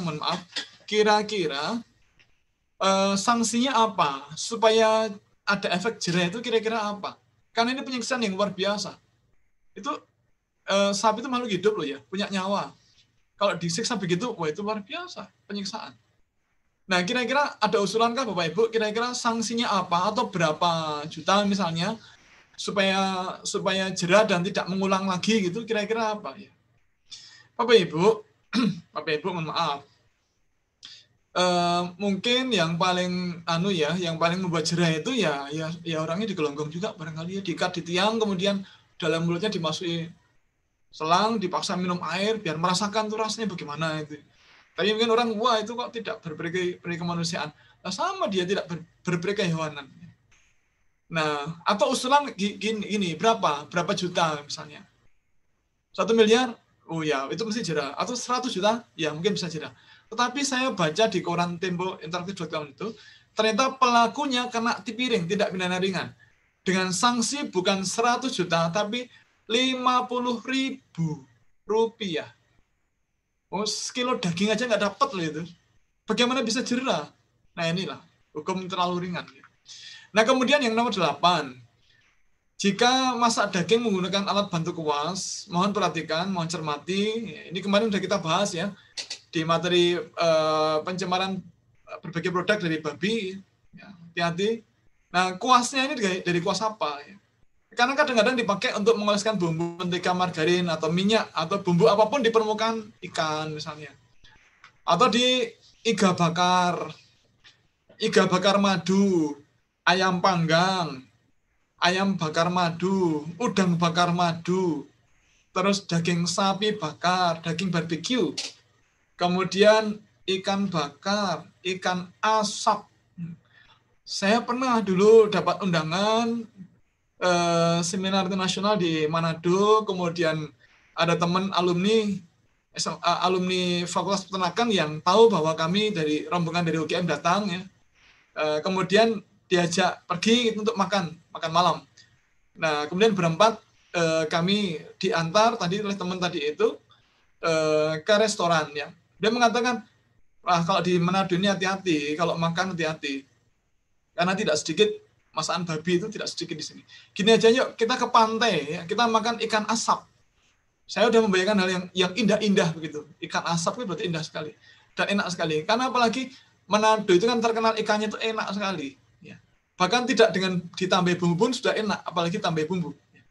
Nah, kemudian selepas kami sampai di lokasi, ternyata di tepi pantai itu banyak orang jualan ikan asap. Jadi pakai rak-rak itu, tray itu, ikannya dijejerkan gitu, ada cakalang, ada kakap merah, macam-macam itu. Ya pokoknya enak-enakan gitu. Nah, kemudian kami berhenti di depan salah satu restoran yang menurut beliau ini paling terkenal, paling enak. Nah, setelah berhenti, saya mengamati ini penampilan ikannya, kemudian merenung. Ini diberi bumbu apa tidak? Oh, itu ada bumbunya. Nah, ini bagaimana cara bagaimana cara bumbu itu menempel di permukaan ikan? Apakah ikannya dicelup atau bumbunya dioleskan? Ternyata bumbunya dioleskan. Lalu olesnya pakai apa? Tak perhatikan lagi, ya Allah, ya Rabbi, ya Karim. Itu jelas itu kuas dari bulu babi. Atau minimal bulu binatang. Nah, kemudian saya sampaikan ke ibu yang jualan, itu hampir semuanya pakai jilbab ya. Nah, ternyata mereka hampir semuanya tidak tahu kalau itu dari bulu binatang. Atau mungkin tidak perhatikan itu. Nah, kalau binatang apa itu? Kalau ayam nggak mungkin. Kalkun apalagi nggak mungkin. Yang paling mungkin adalah dari babi. Ini kemarin sudah kita bahas ya pada pertemuan 3 pekan yang lalu ya. Hati-hati, termasuk tidak hanya di masakan daging ya, tidak hanya di sosis bakar, tapi juga di roti bakar. Kadang-kadang diolesi bumbu menggunakan kuas. Roti bolen, roti pukis, terang bulan, kastengel, nastar. Ini roti apa? Lebaran ya, nastar yang ada bunga cengkehnya itu. Masuk jagung bakar, hati-hati. Nah, maka mohon ini cermati, hati-hati ya. Nah, kemudian berikutnya, Bapak Ibu, kemarin sudah kita bahas kilas ya, bagaimana ini cara untuk membedakan. Ini kuas ini dari bulu binatang atau dari plastik, ini bagaimana cara membedakan ya, kemarin sudah kita bahas ya. Bapak Ibu, ada beberapa cara ya yang bisa kita pakai untuk membedakan ya. Termasuk ini, jadi maaf, kita mungkin pernah lihat ini ada kok kuas bulunya hitam, itu mungkin bukan dari babi mungkin. Nah, ternyata memang Bapak Ibu di Korea, di Taiwan, di Cina, babi yang bulunya warnanya hitam ada. Maka jangan khawatir ya, tetap najis, jangan khawatir. Kemudian ada contoh ya. Nah, bagaimana cara membedakan ini kuas ini dari bulu binatang atau dari babi ya? Maaf, izin sekilas info menyampaikan yang kemarin sudah sempat kita bahas ya. Bagaimana cara membedakan kuas ini dari bulu binatang atau dari plastik? Caranya adalah cabut satu helai bulunya kemudian dibakar. Perhatikan asapnya. Kalau asapnya putih berarti dia dari bulu binatang. Kalau asapnya hitam berarti dari plastik. Tuh, yang kedua, perhatikan aroma asapnya. Kalau aromanya seperti plastik yang terbakar, yakin demi Allah dia plastik. Jadi kalau aromanya seperti rambut tangki bakar, maka yakin demi Allah dia adalah bulu binatang. Karena ada protein yang namanya keratin. Protein keratin yang ada di bulu binatang yang aromanya sama atau identik dengan yang lain. Kemudian warna bulunya ini mau diperhatikan, ini yang kuas yang coklat ini. Perhatikan bulunya, ada yang ada yang kuning, ada yang kecoklatan, ada yang hitam, ada yang putih, ada bahkan mengkilap begini. Nah, kalau buatan pabrik, satu adonan pewarna bulu kuas tentu seragam. Ya. Kemudian ukuran ketebalannya beda. Kalau buatan pabrik dari pangkal ke ujung itu tebalnya atau tipisnya sama. Kalau buatan Allah itu pangkalnya tebal, ujungnya tipis. Kemudian ukuran panjang pendeknya, kalau bulu dari plastik itu dicetak panjang gitu, terus dipotong papak seragam. Ya. Kalau bulu binatang tidak seragam.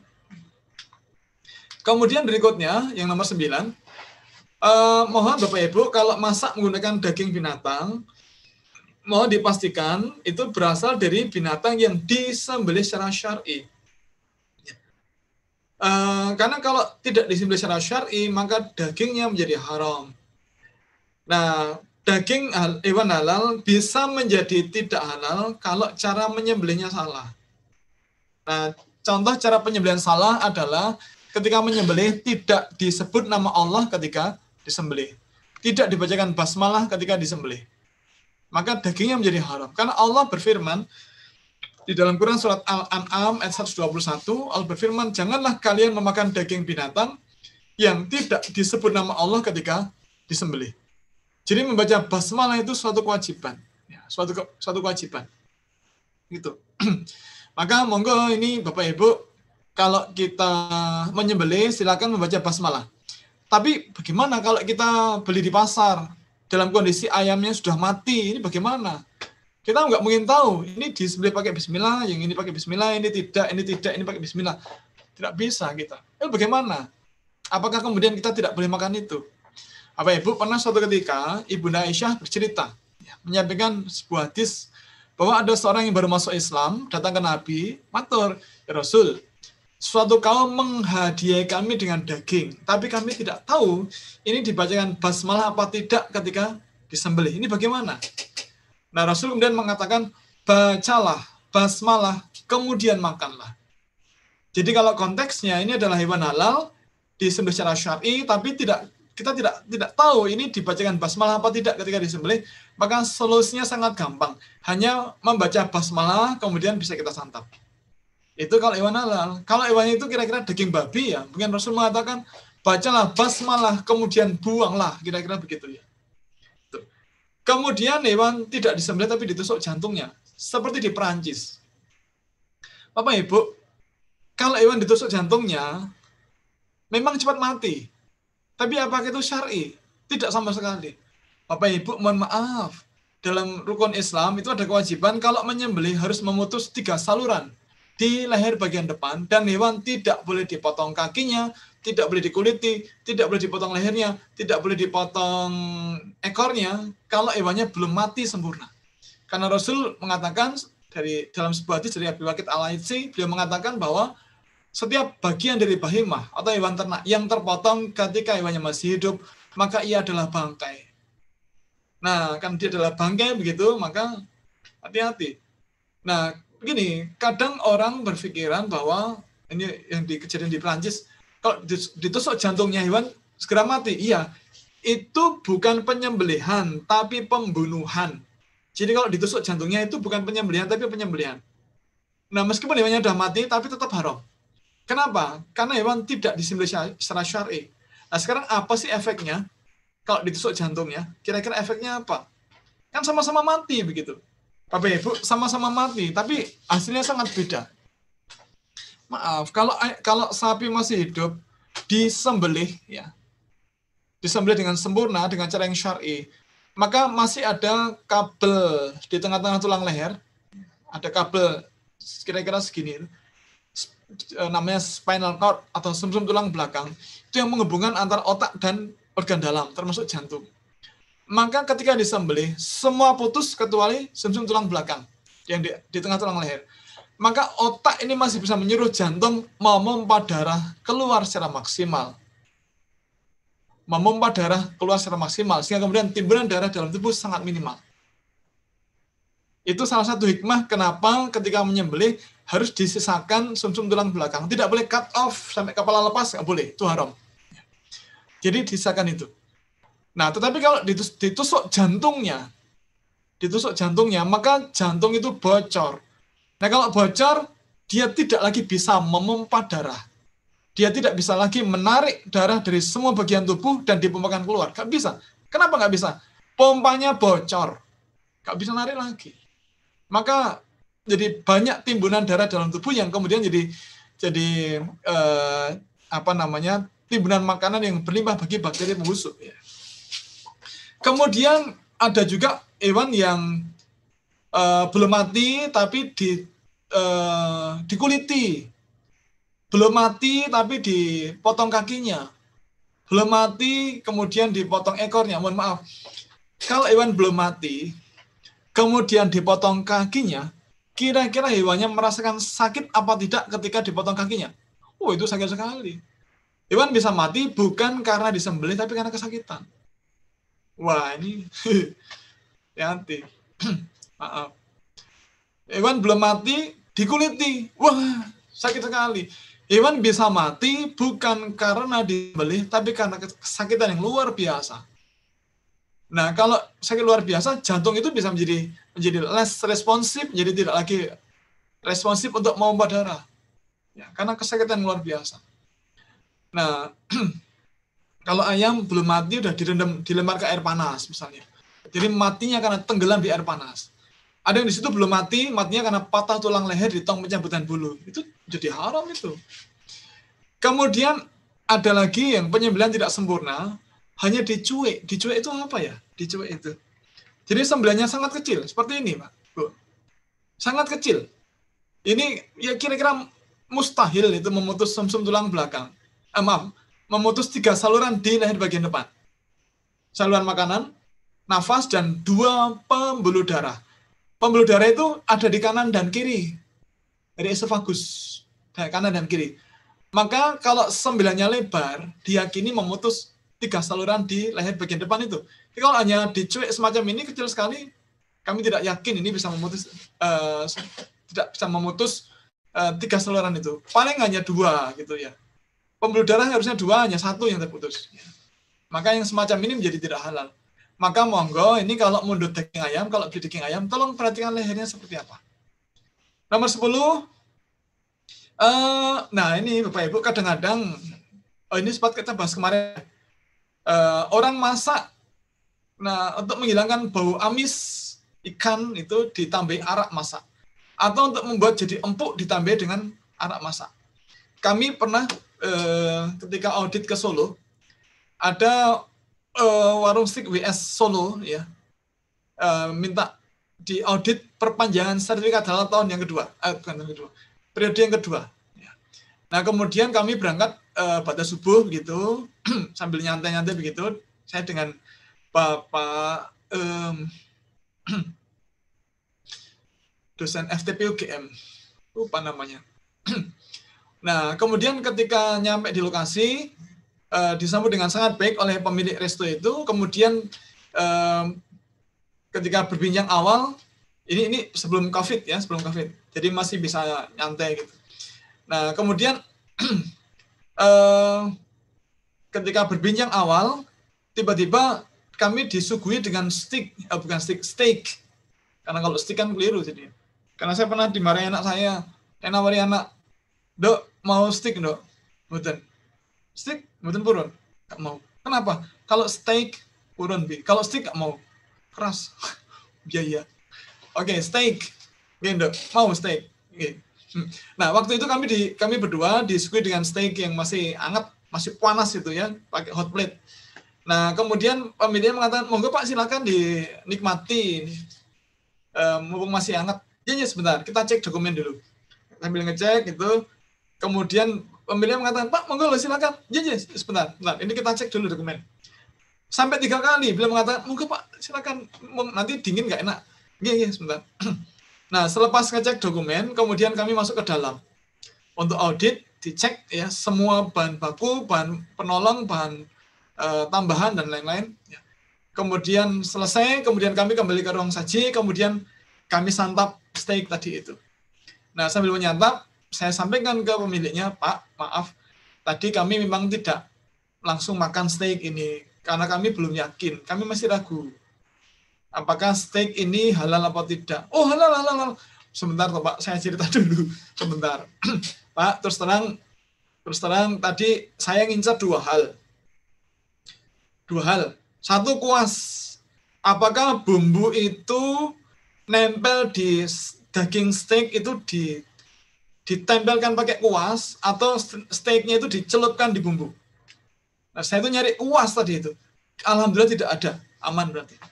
Yang kedua, saya cari arak, Pak. Karena kadang-kadang kan ada yang warung-warung steak itu yang menggunakan arak untuk memecah protein glutamat agar jadi empuk. Nah, di luar dugaan saya, beliau mengatakan, "Oh iya, beberapa teman saya begitu. Mereka merendam daging itu dalam arak, katanya biar lebih empuk."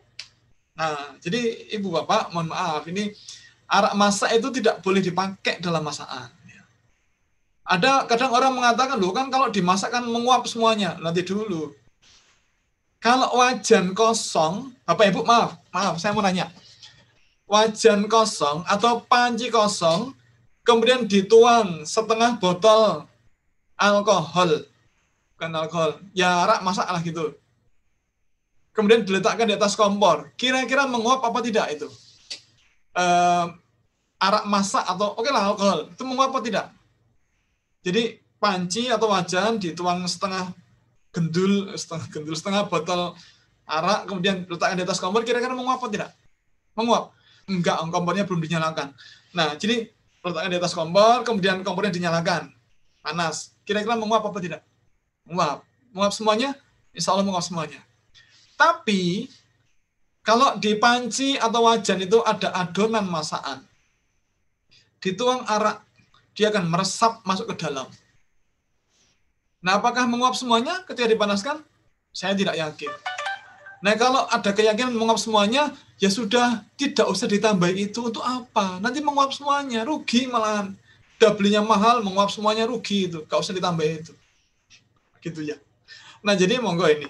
Jadi tidak boleh menggunakan arak masak, baik itu angciu, ciu, arak mie, arak gentong, sake, mirin, sari tape, ataupun yang lain, terus arak Bali, dan seterusnya. Ini contohnya, Bapak Ibu, kelihatan ya.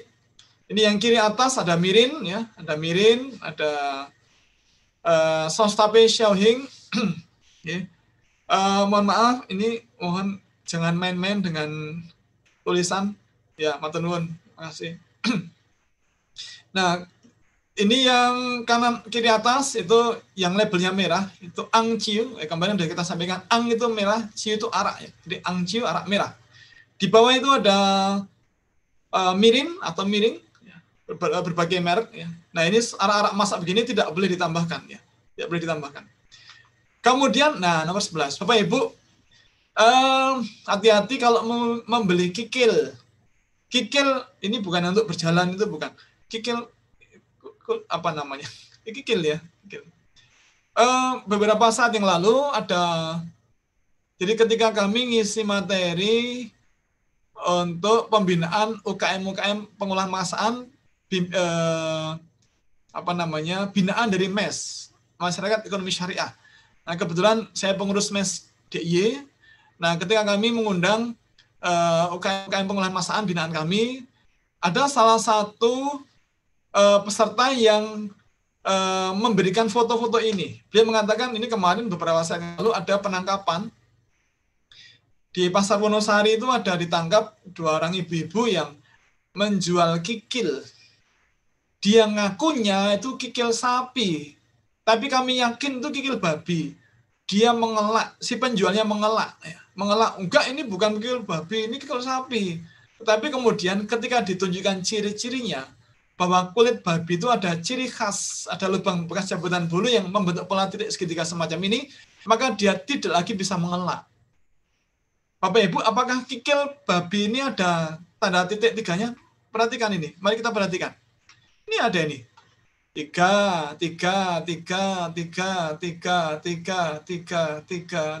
Nampak di gambar ini. 3. Emang ada yang acak ya, 1 atau 2, tapi jarang. Tapi banyak ngumpul 3. Nah, jadi ciri khas ini hanya ada di kulit babi. Tidak ada di kulit atau kikil sapi, tidak ada di kulit atau kikil ayam. Kikil ayam nggak ada kikilnya, dan seterusnya. Nah, terakhir krecek. Bapak Ibu, monggo ini kalau masak menggunakan krecek, mohon dipastikan itu bukan dari krecek haram. Krecek haram itu apa? Bapak Ibu, maaf. Krecek yang dijual dipakai di Jogja ini ya, tadi kasus di Jogja. Itu ada 2 macam. Krecek yang tipis dan yang tebal. Nah, krecek yang tipis itu dari kulit apa? Babi? Bukan. Itu dari kulit sapi. Krecek yang tipis itu dari kulit sapi. Nah, krecek yang tebal dari kulit apa? Babi? Bukan. Tapi dari kerbau. Kulit kerbau. Nah, Bapak Ibu, di Jogja tidak ada penyembelihan kerbau, itu tidak ada. Maka di Jogja itu banyak pengusaha gudeg yang mengambil krecek dari Magelang. Didatangkan dari Ciamis. Kalau sana habis, ke utara lagi ke Kudus. Bukan Kudus, Kudus. Nah, kalau dari Kudus biasanya itu didatangkan dari Sulawesi. Ya. Ada yang dari Bugis atau Makassar. Kalau dari Bugis atau Makassar seolah aman. Tapi kalau dari Tator, dari Tanah Toraja, hati-hati. Di Tator, kadang di Tanah Toraja kadang-kadang untuk upacara adat kerbau tidak disembelih tapi ditebas lehernya. Maka dagingnya haram, kreceknya haram. Maka monggo mulai sekarang kalau mundut krecek, membeli krecek, silakan beli yang ada logo halal resminya. Ini kalau di Jogja aman ya, karena sudah ada beberapa perusahaan krecek yang punya sertifikat halal resmi dari Majelis Ulama. Saya kira demikian Bapak Ibu, mudah-mudahan ada manfaatnya. Dan tujuan penyampaian materi ini tentu bukan membuat kita jadi takut makan, itu tidak sama sekali. Tapi tujuannya adalah agar kita ini selamat ya. Seperti kalau ilustrasi begini, kalau kita akan ke masjid, kita tahu ciri-ciri halangan ya, maka kita bisa menghindarinya dan bisa sampai ke masjid dengan selamat. Contohnya ini yang di depan ini ada ular tidur. Kalau kita injak, kita bisa digigit ular itu. Sebelahnya itu ada duri. Kalau kita injak, kita bisa kena duri, tertusuk duri. Yang sebelah sana itu ada lubang sumur. Nah, kalau kita injak, kita bisa terperosok lubang sumur itu. Yang sebelah sana itu ada ranjau. Kalau kita injak, kita bisa meledak.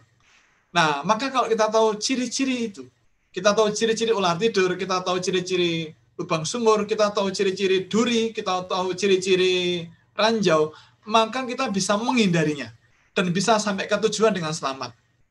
Nah, sama dengan makanan ini, kalau kita tahu ciri-ciri makanan haram, maka kita bisa menghindarinya dan bisa sampai ke surga dengan selamat. Maka mudah-mudahan kita semuanya, seluruh mahasiswa halal kelas, termasuk admin halal kelas, dan tentu kami bagi pemateri dan keluarga kita semuanya, mudah-mudahan dijaga oleh Allah Subhanahu wa Ta'ala, dilindungi, dituntun, dan dihindarkan dari berbagai macam ketidaksengajaan mengkonsumsi makanan yang tidak halal.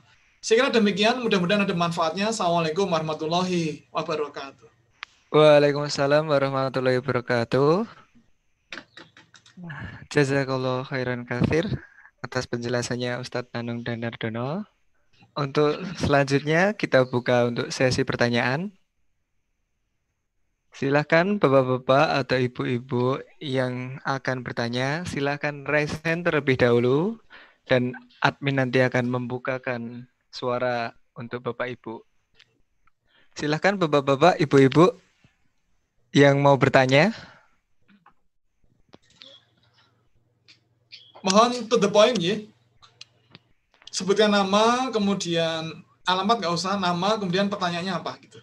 Oh, baik, Pak Hermansyah, Chef.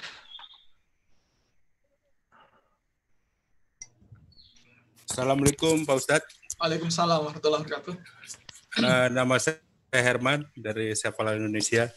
Saya mau nanya Pak Ustadz, kalau kita mau beli ikan fresh itu, kan tukangnya itu untuk membunuh ikannya itu dipukul. Ya. Kemudian setelah dipukul, ikannya masih gerak-gerak, sudah dipotong dan dibuang isi perutnya. Bagaimana itu hukumnya Pak Ustadz? Terima kasih Pak Ustadz. Ya, Bapak Ibu, secara umum ikan itu perkecualian. Karena laut dan bangkainya itu halal. Binatang buruan yang berasal dari laut itu halal. Rasul juga mengatakan bahwa dihalalkan bagi kalian 2 bangkai dan 2 darah. 2 bangkai itu adalah bangkai ikan dan bangkai belalang, 2 darah itu adalah hati dan limpa.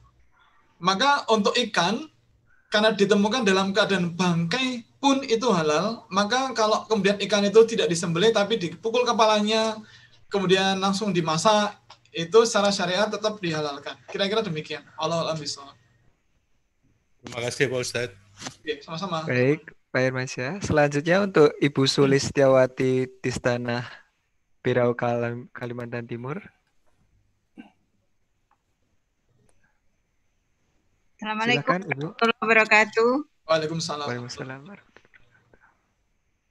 Terima kasih kesempatannya Ustadz. Saya ingin menanyakan terkait dengan 12 jenis tadi ya yang kita harus berhati-hati tadi.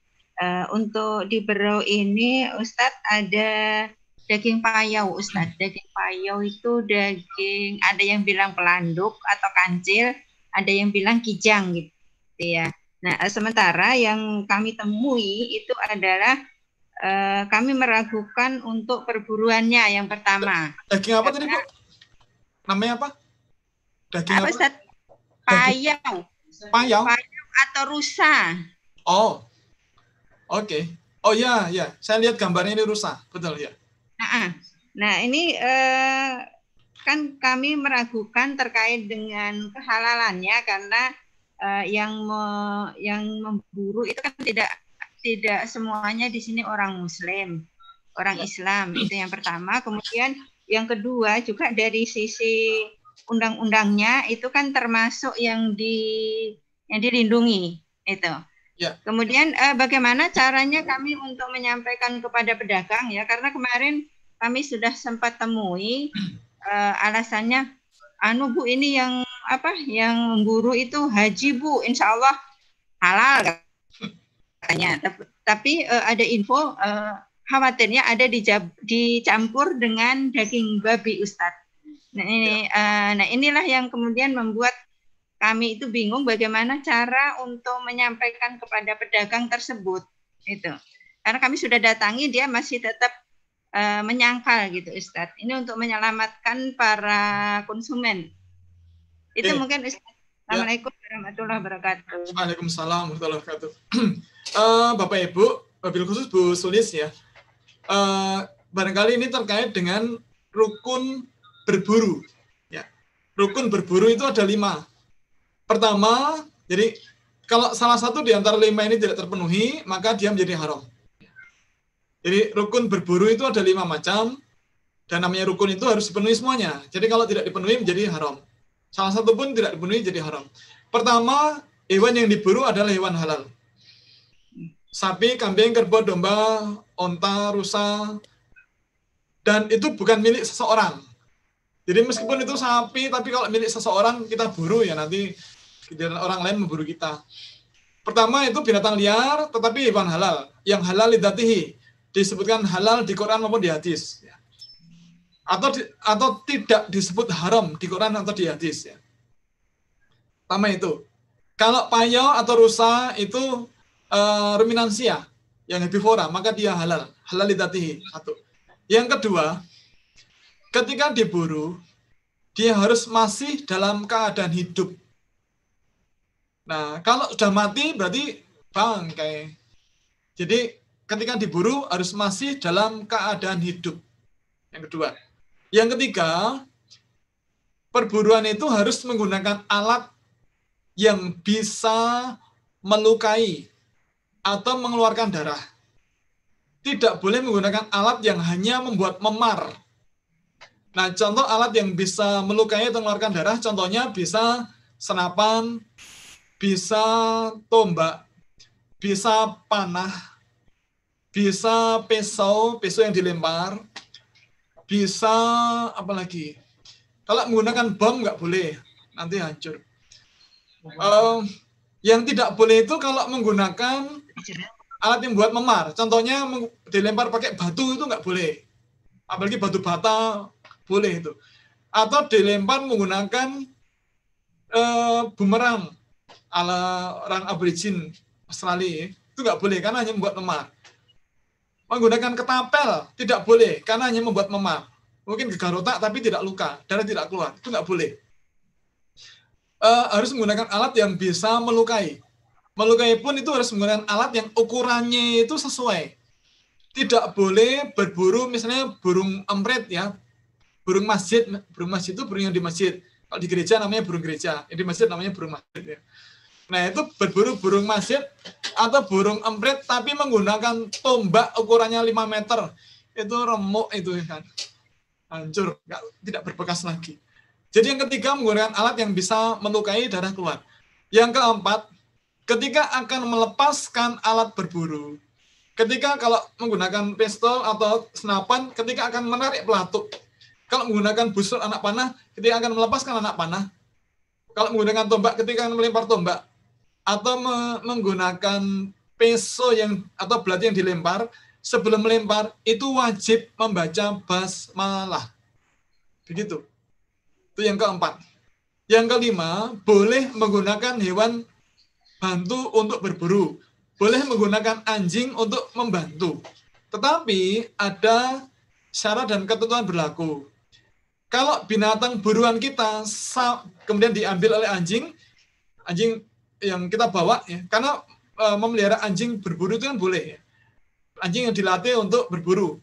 Tetapi kalau kemudian binatang buruan itu sampai ke tempat kita dibawa oleh anjing dalam keadaan sudah mati, maka tidak boleh dikonsumsi. Karena kita tidak tahu matinya karena buruan kita atau karena digigit anjing. Nah, kalau sampai di tempat kita masih hidup, boleh kita makan dengan catatan bagian yang digigit anjing itu dicoes. Dicoes niku nopo? Dicoes itu dihilangkan bagian yang digigit anjing itu dipotong, dibuang, begitu. Nah, sekarang pertanyaannya Bu Sulis, itu Pak Hajinya itu paham itu enggak tadi itu? Jangan-jangan tidak paham, jangan-jangan belum pernah ikut kuliah halal kasih, Fakultas Peternakan UGM, jangan-jangan begitu, jadi tidak tahu. Nah, maka tidak bisa excuse, wah ini Pak Haji, emang kenapa kalau Pak Haji? Beliau paham nggak dengan ini? Kalau tidak paham, ya tetap jadi haram. Kalau rukun penyembelihan itu, rukun berburu tidak dipenuhi, jadi haram. Kira-kira demikian ya Bu Sulis. Allah alam bisawab. Baik, begitu Ibu Sulis. Nah, selanjutnya ada pertanyaan lagi dari Pak Yanusu tadi.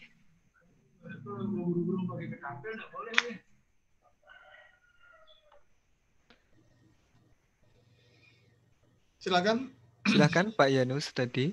Mikrofon dinyalakan Pak. Assalamualaikum warahmatullahi wabarakatuh. Waalaikumsalam. Terima kasih kesempatannya Pak Dr. Nana. Ustaz.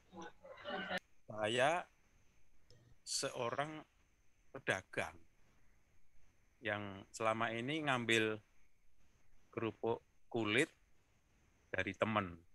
Nah, terus selama ini sih kita taunya karena dia Muslim juga satu, yang kedua kata dia ini Padang nih jelas, kata dia ini dan itu kata dia sudah ada halalnya, cuman kan kita nggak pernah lihat labelnya karena kita ngambilnya dalam bentuk banyak dan kita packing sendiri gitu, dan dia memperbolehkan itu. Terus bagaimana apa istilahnya? Mencari tahu bahwa itu betul-betul hasil yang syar'i gitu menurut agama. Karena Pak Yanu sebenarnya sederhana, tinggal kita tanya ini kerupuk atau kerupuk ya Pak ya?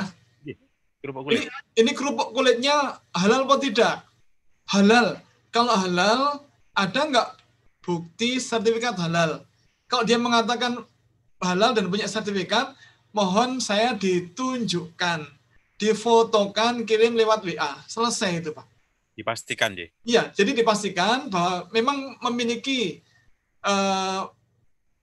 bukti bahwa sudah diverifikasi oleh auditor dari LPP Majelis Ulama atau oleh auditor dari BPCPH, dan dipastikan bahwa itu memang halal.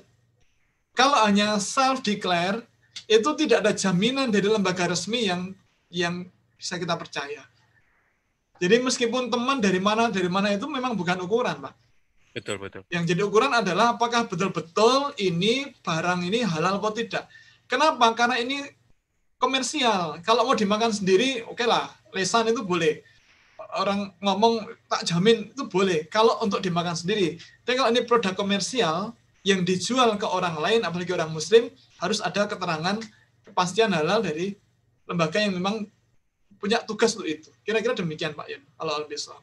Kalau ciri fisiknya bagaimana, Pak? Ciri fisik apa, Pak? Setelah matang. Wah, agak sulit ya. Iya, agak sulit. Tapi gini, sebagaimana yang telah kemarin kita sampaikan di WA Group ya. Di WA Group sudah kita sampaikan ciri-ciri kerupuk kulit yang dari babi ya. Kan kemarin itu kita jelaskan itu ada yang jadi warnanya kalau dari babi lebih pucat gitu ya. Kemudian lebih rapuh. Kemudian harganya lebih murah, baunya tidak sedap dan seterusnya. Oh begitu. Iya, di WA Group ada Pak atau di Telegram. Nanti kalau misalnya hilang itu nanti kita kirim lagi atau monggo nanti anggota WA Group bisa ngirim ulang. Sudah kita kirim kemarin. Ngaten Pak Yanus. Pak Nanung. Ya. Baik Pak Yanus tadi. Terima kasih atas pertanyaannya. Silakan untuk Bapak-bapak, Ibu-ibu, raise hand terlebih dahulu jika ada pertanyaan.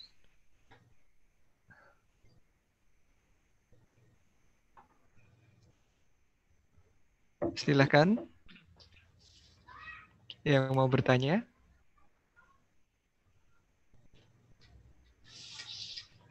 Kalau tidak ada kita bahas yang di chat ya. Oh baik Pak.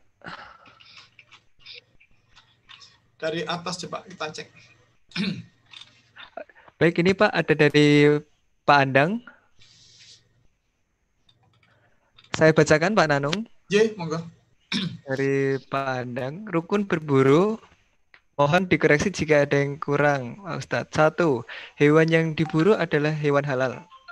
Betul Pak Nanung? Betul. Ye. Ketika diburu masih dalam keadaan hidup.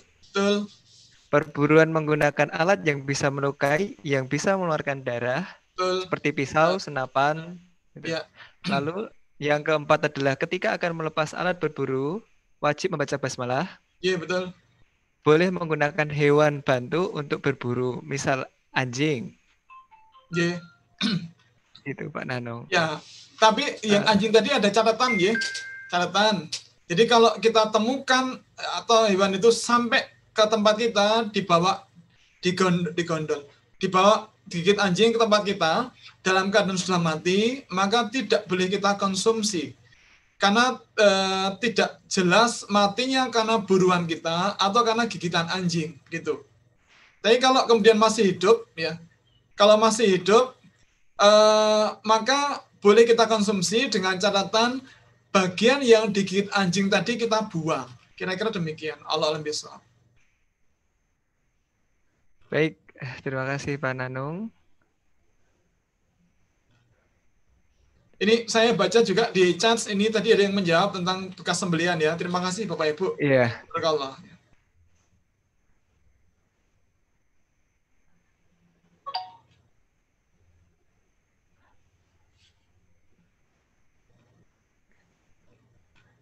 Si ada, silakan.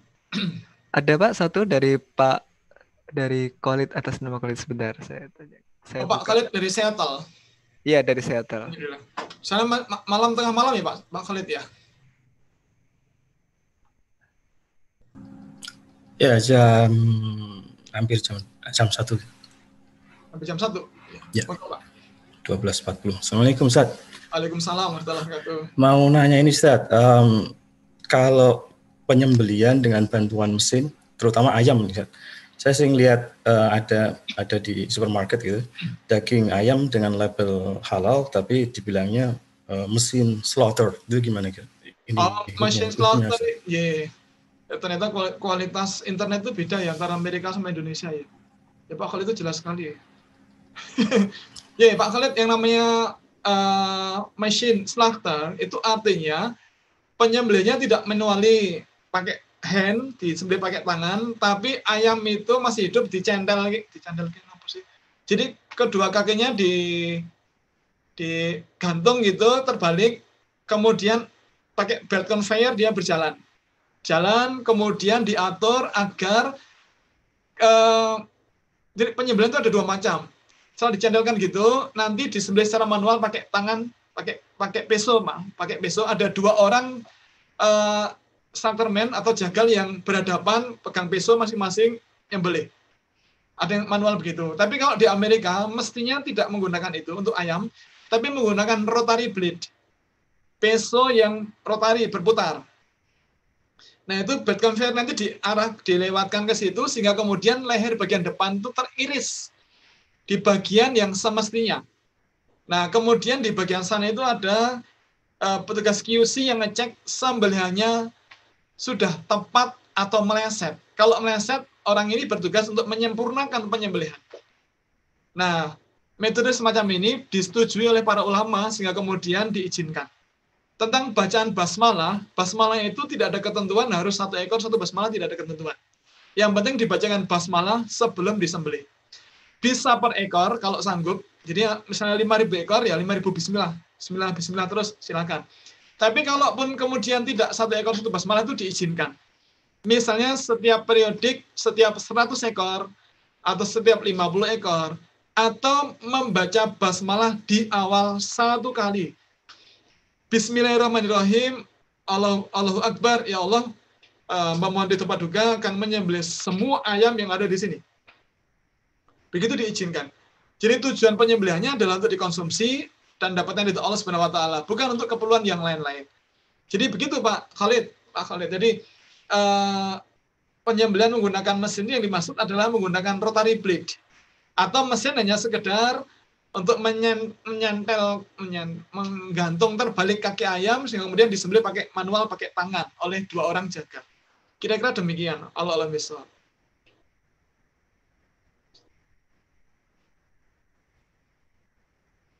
Baik, terima kasih Pak Khalid.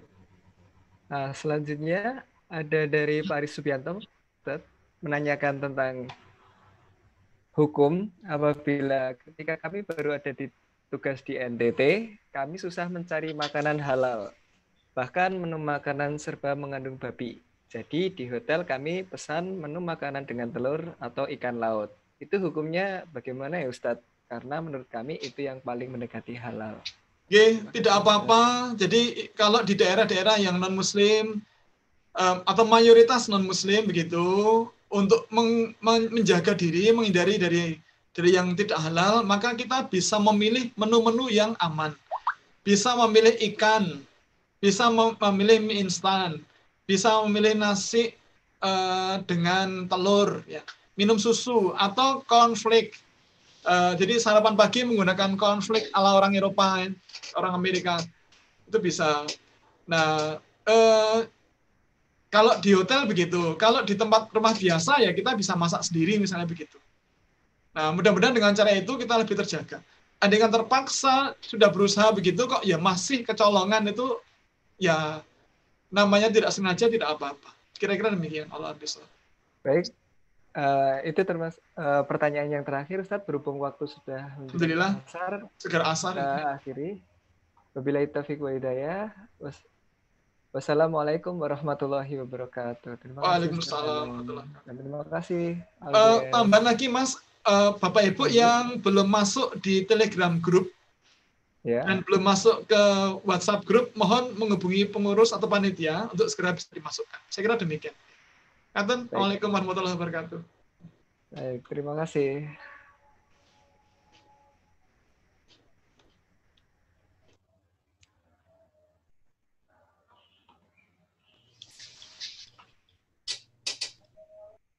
Subhanakallahumma bihamdika asyhadu an la ilaha illa anta astaghfiruka wa atubu ilaik.